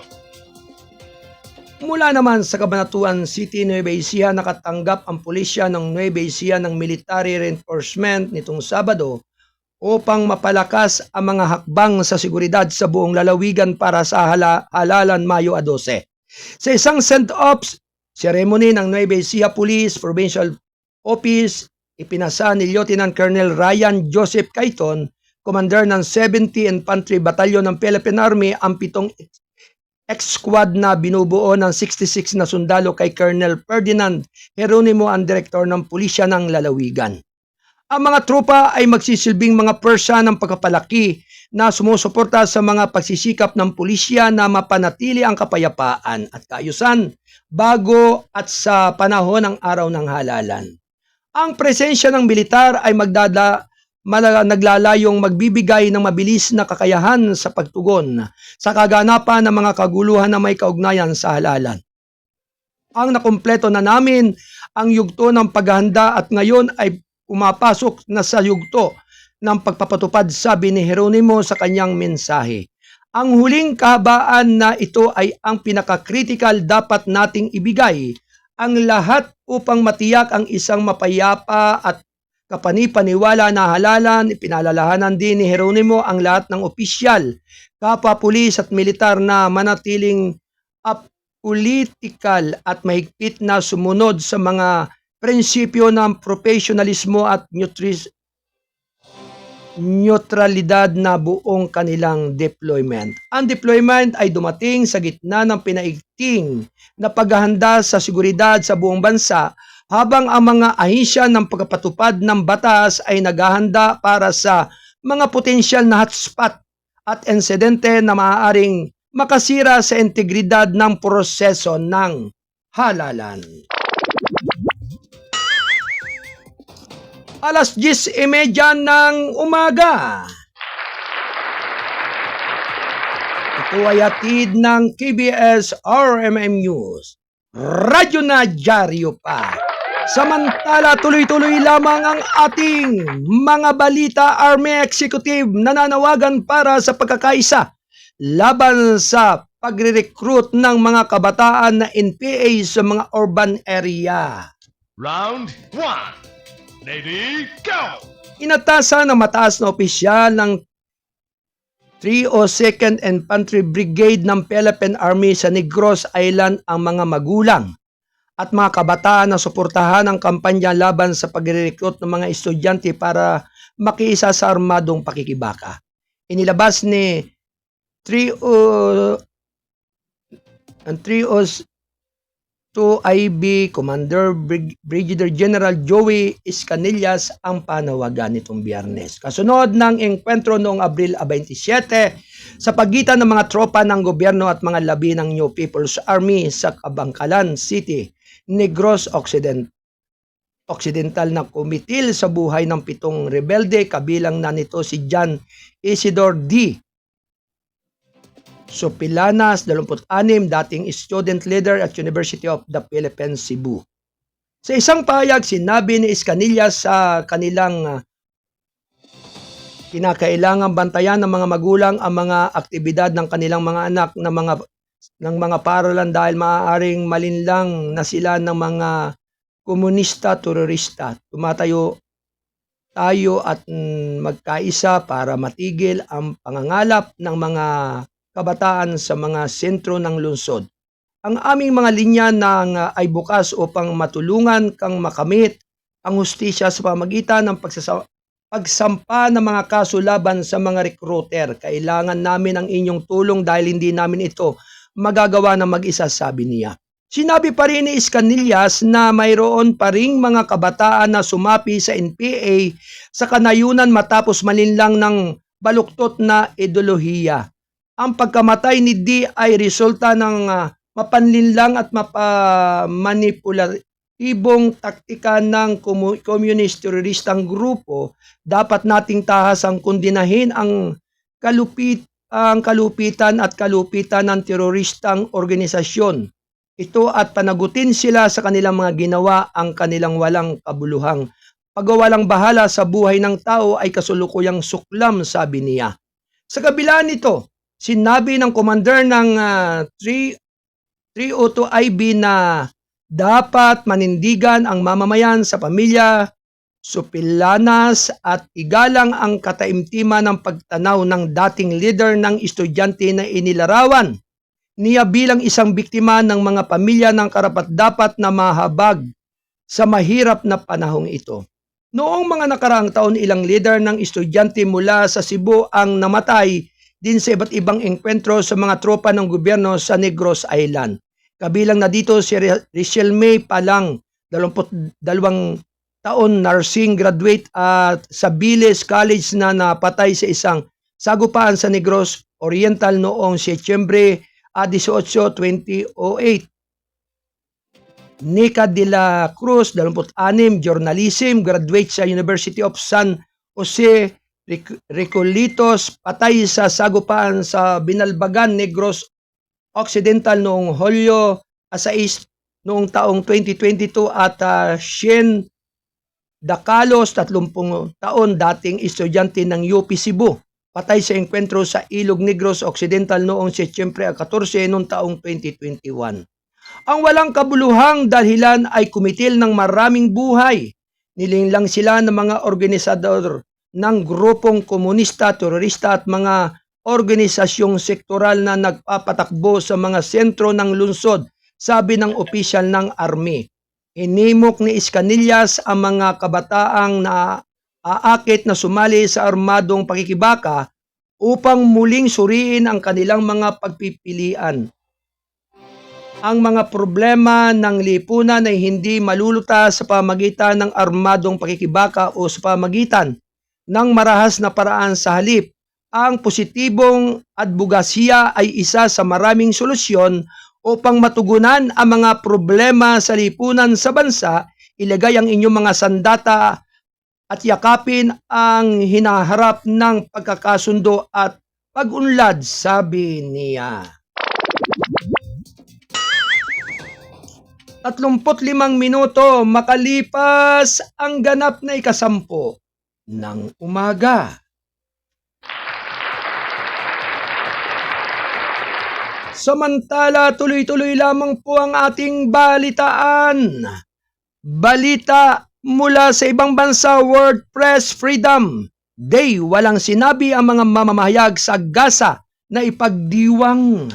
Round 1. Ready, go!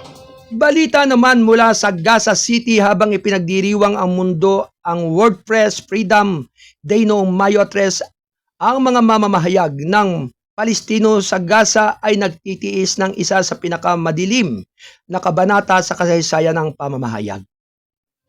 Sa nakubkob na enclave ng mga kamera ay naging target ang mga salita ay maaaring magdulot ng buhay habang patuloy ang digmaang genosidad ng Israel. Ang dating misyon na iulat ang katotohanan ay naging pang-araw-araw na panganib ng kamatayan mula noong Oktubre 7, 2023. Hindi bababa sa 212 mamamahayag ng Palestino ang napatay, karamihan habang nag-uulat sa larangan o sa kanilang mga tahanan sa panahon ng mga airstrike ayon sa opisyal at lokal na estadistika. Inumpirma kamakailan ng Palestinian Center for Human Rights na ito ang pinakamataas na bilang ng pagkamatay ng mga mamamahayag na naitala sa buong mundo na sa isang labanan mula noong 1992. Inilarawan ng mga mamamahayag ang kanilang profession bilang hindi lamang nanganganib kundi pati na rin bilang sinunog ng buhay na hangin. Si Sami Hadi, isang mamamahayag na nawalan ng binti sa isang airstrike ng Israel at pinagbawalan na umalis sa Gaza para sa medical na paggamot, ay inilarawan ang tanawin ng media bilang isang son ng digmaan. Ang pagdadala ng kamera ay isang dahilan ngayon para sa takot, sabi niya. Mayroong isang sadyang kampanya ng pagbaluktot at pagtarget laban sa mga mamamahayag mo, Palestino. Hindi ito random, ito ay sistematiko. Si Hadi, tulad ng marami sa kanyang mga kapantay, ay naniniwala na nanibigo ang mga international na institution sa kanila. Karapat-dapat kaming magdala ng aming mga kamera upang ibahagi ang katotohanan, sabi niya. Panahon para ipatupad ng mga international na hukuman ang mga batas na inilaan upang protektahan tayo. Si Ramsey Mahmoud, isa pang mamamahayag na nakikipagtulungan kay Anadolu, ay nakaligtas sa labanan ngunit nawalan ng 19 na miyembro ng pamilya kabilang ang kanyang asawa, anak na babae at ina at mga kapatid na babae nang sirain ng mga bomba ng Israel ang kanyang bahay. Hindi ko pa rin nabawi ang kanilang mga katawan, sabi niya sa World Press Freedom Day. Wala nang dapat ipagdiwang, patuloy ang genocide. Napakabingi ang katahimikan ng mga international na institution. Para sa mamamahayag na si Musia Musba, ang pagtarget sa mga manggagawa sa media ay bahagi ng isang mas malawak na diskarte upang patahimikin ang salaysay ng Palestino. Hindi ito nagkataon, ito ay isang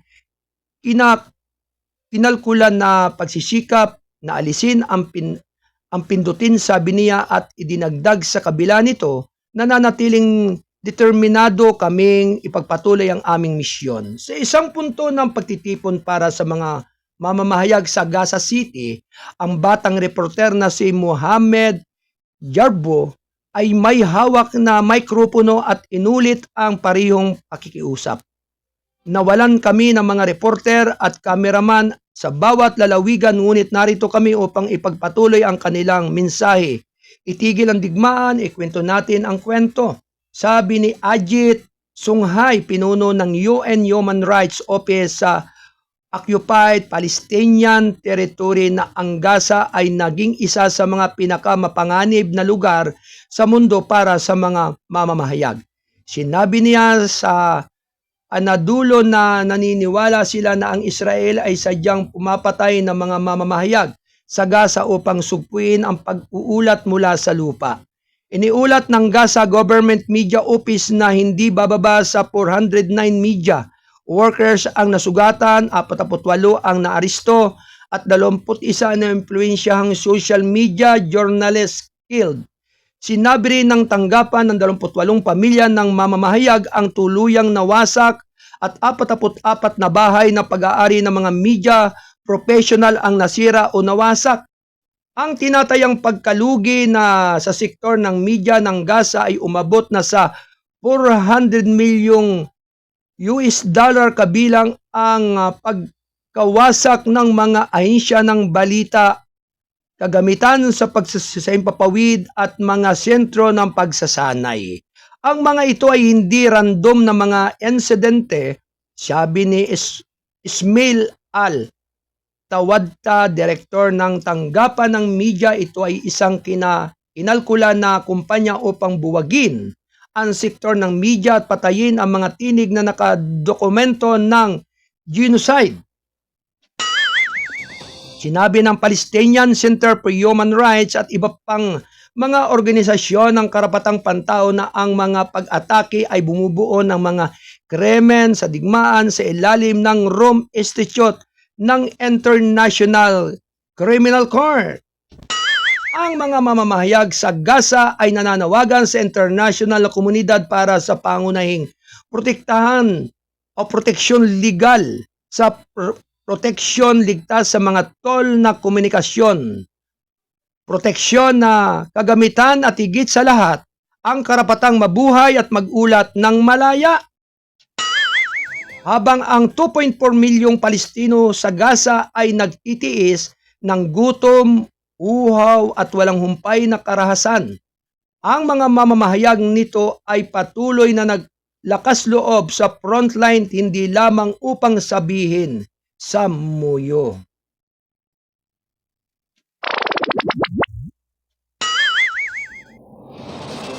Apatnapu't 2 minuto makalipas ang ganap na 10 ng umaga.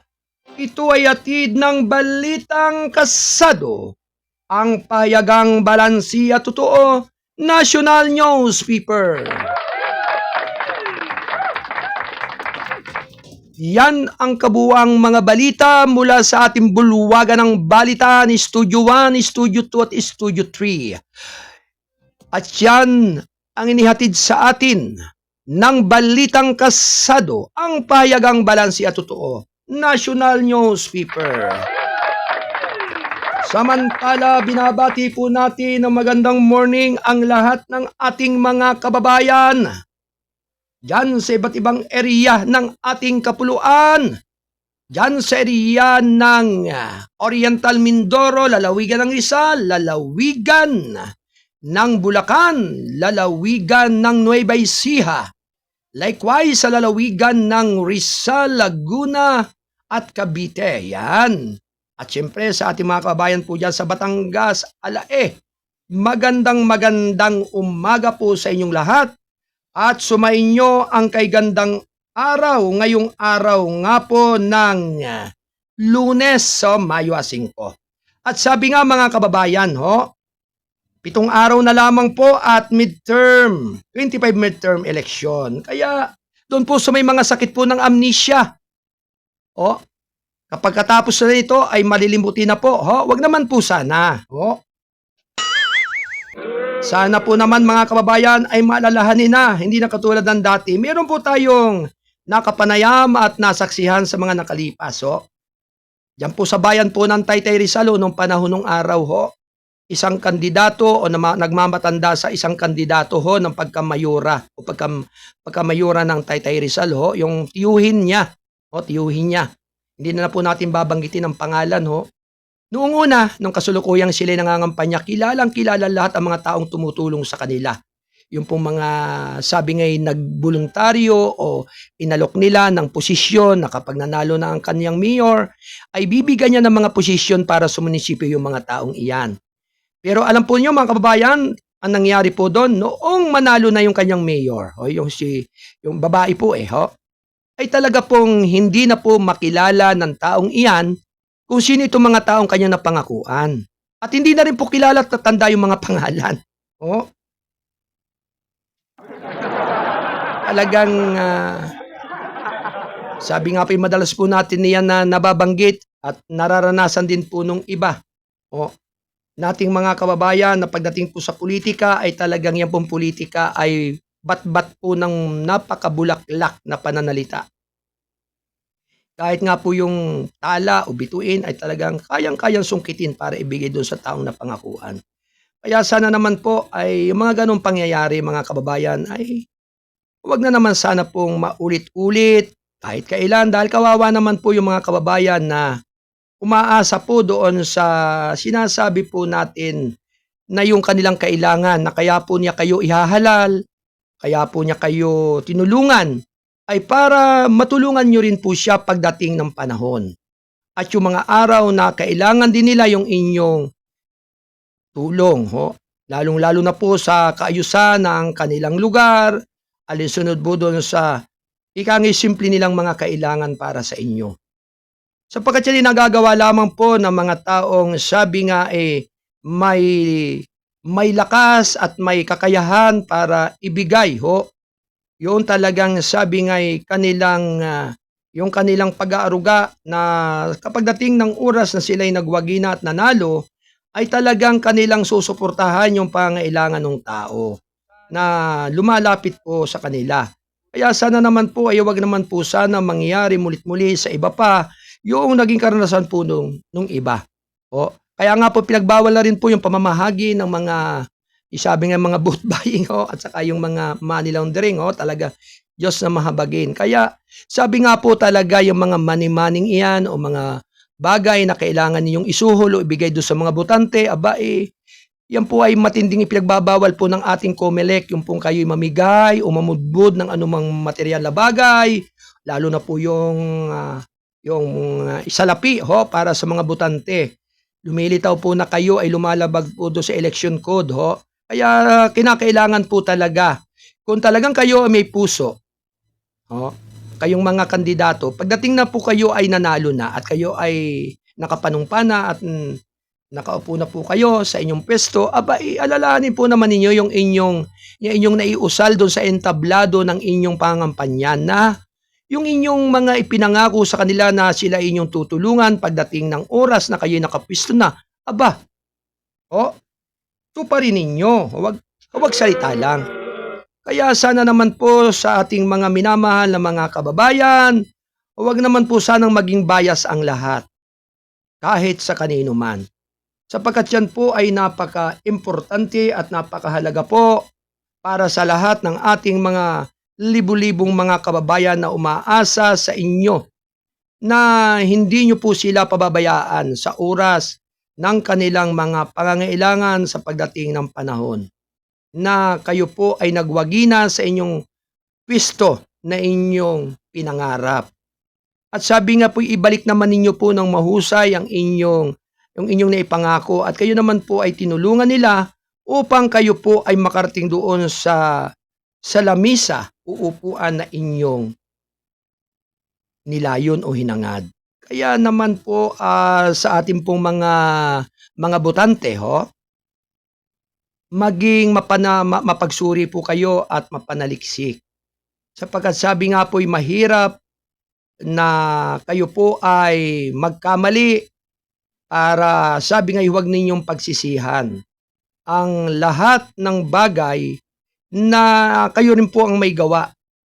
Kaya sana po ay huwag naman po sanang mangyari yung paulit-ulit po nating nababanggit dito alinsunod po doon sa mga komento ng ating mga nanonood,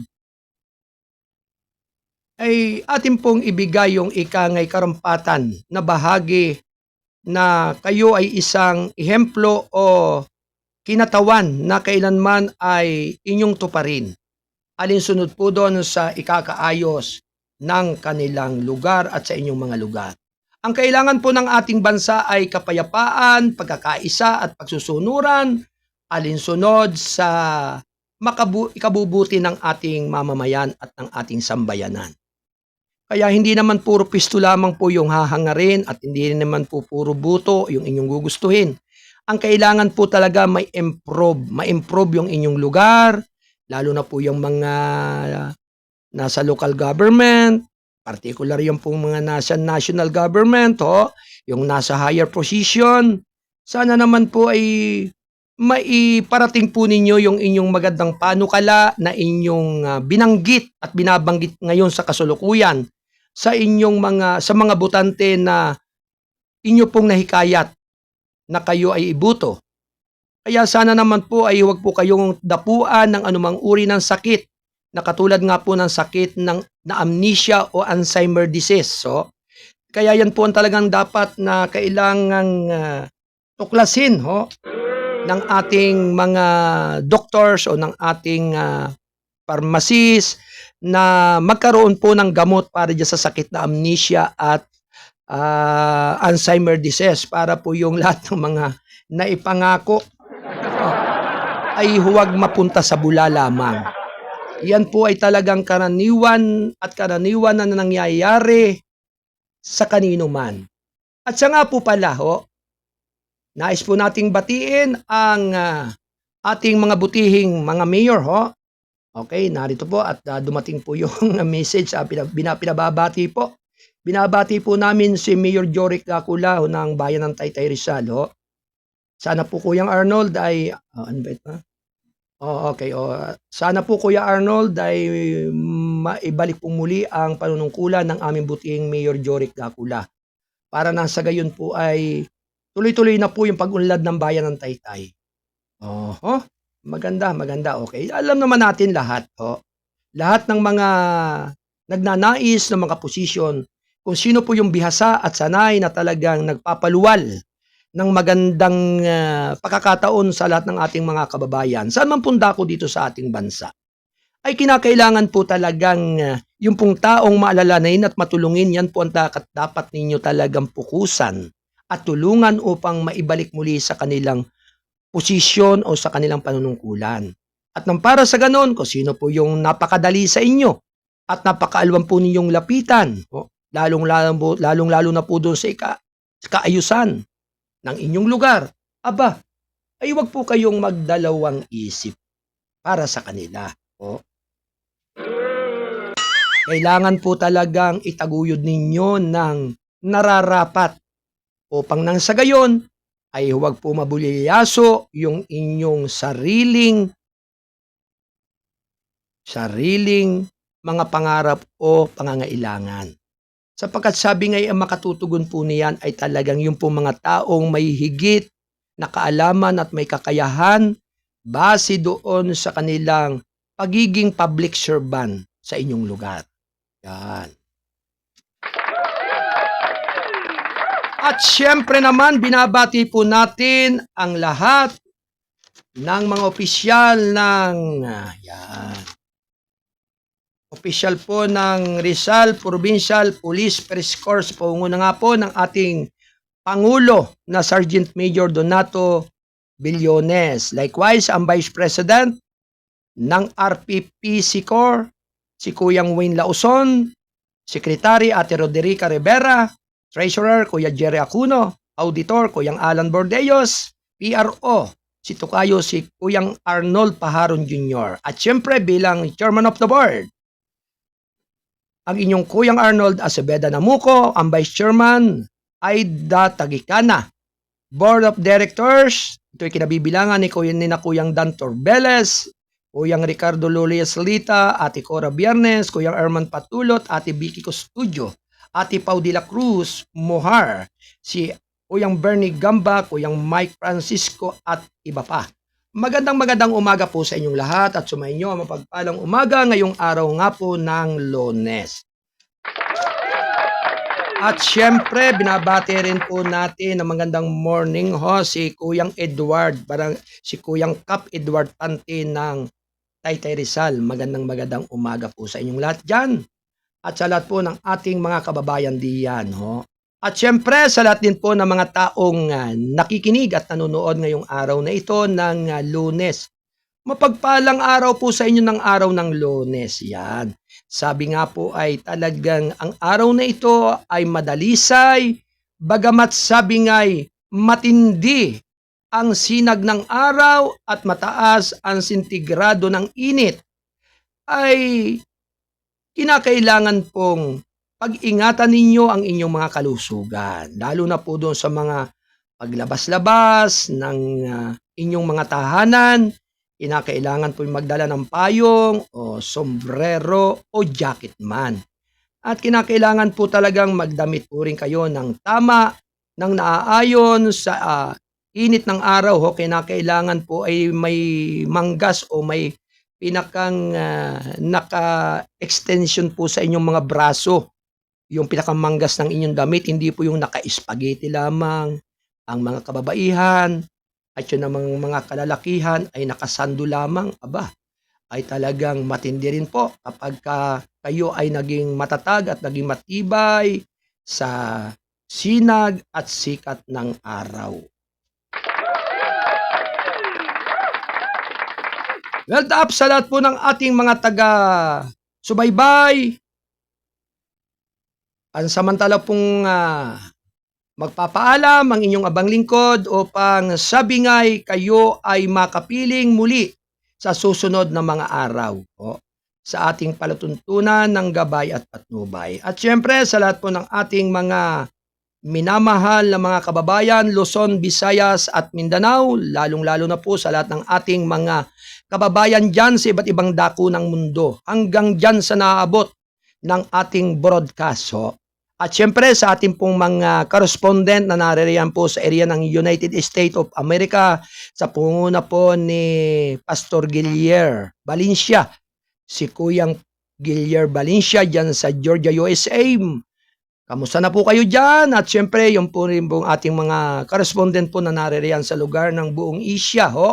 Particular po dyan sa Taiwan, dyan po si Ate Lynn Gabiana. Magandang umaga dyan sa iyo. At syempre sa lahat po ng ating mga minamahal na mga kababayan.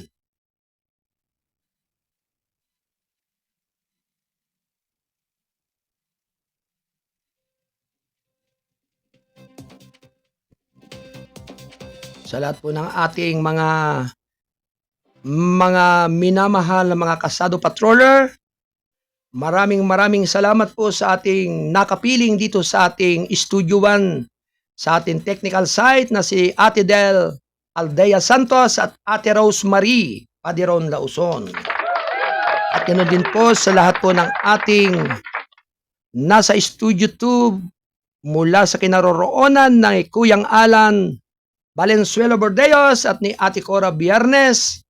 Ganon din kay Ate Joy Pasco. Magandang umaga po sa inyong lahat dyan. At syempre sa ating butihing kuyang, si Attorney Mike Bordeos. Likewise kay Kuyang John Wayne Espeno Lauson, ang Bisayang Tisoy mula sa ating Studio 3, ang ating news director. At syempre po mga kababayan, hudyat na naman po upang pansamantalang tayo ay magkakahiwa-hiwalay at muling magbabalik sa susunod na mga araw ang inyong abang lingkod. At syempre sa pangalan po ng ating station manager Kuyang Alan Valenzuela Bordeos.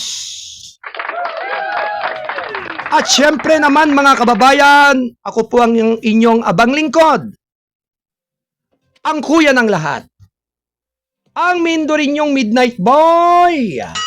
Bagamat hindi naman gaanong kagwapuhan, sigurado namang ito'y inyong maaasahan. Ang inyong Kuyang Arnold Aceveda Namuco nagpupugay ng isang mapagpalang umaga ngayong araw ng Lunes. Mulit-muli Sumainyo ang kapayapaan, basbas ng kataas-taasan. Ang inyong abang lingkod, ako po ang inyong Kuyang Arnold Acevedan Namuco. Mulit-muli ay nagpapaalam, adios, babalos, amigos.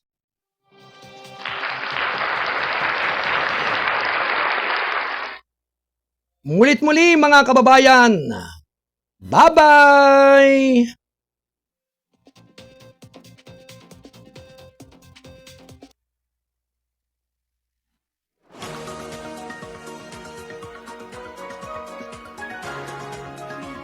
Habang mabigyan naman ang may 110 mga trabahador sa barangay.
Habang mabigyan naman ang may 110 mga trabahador sa barangay.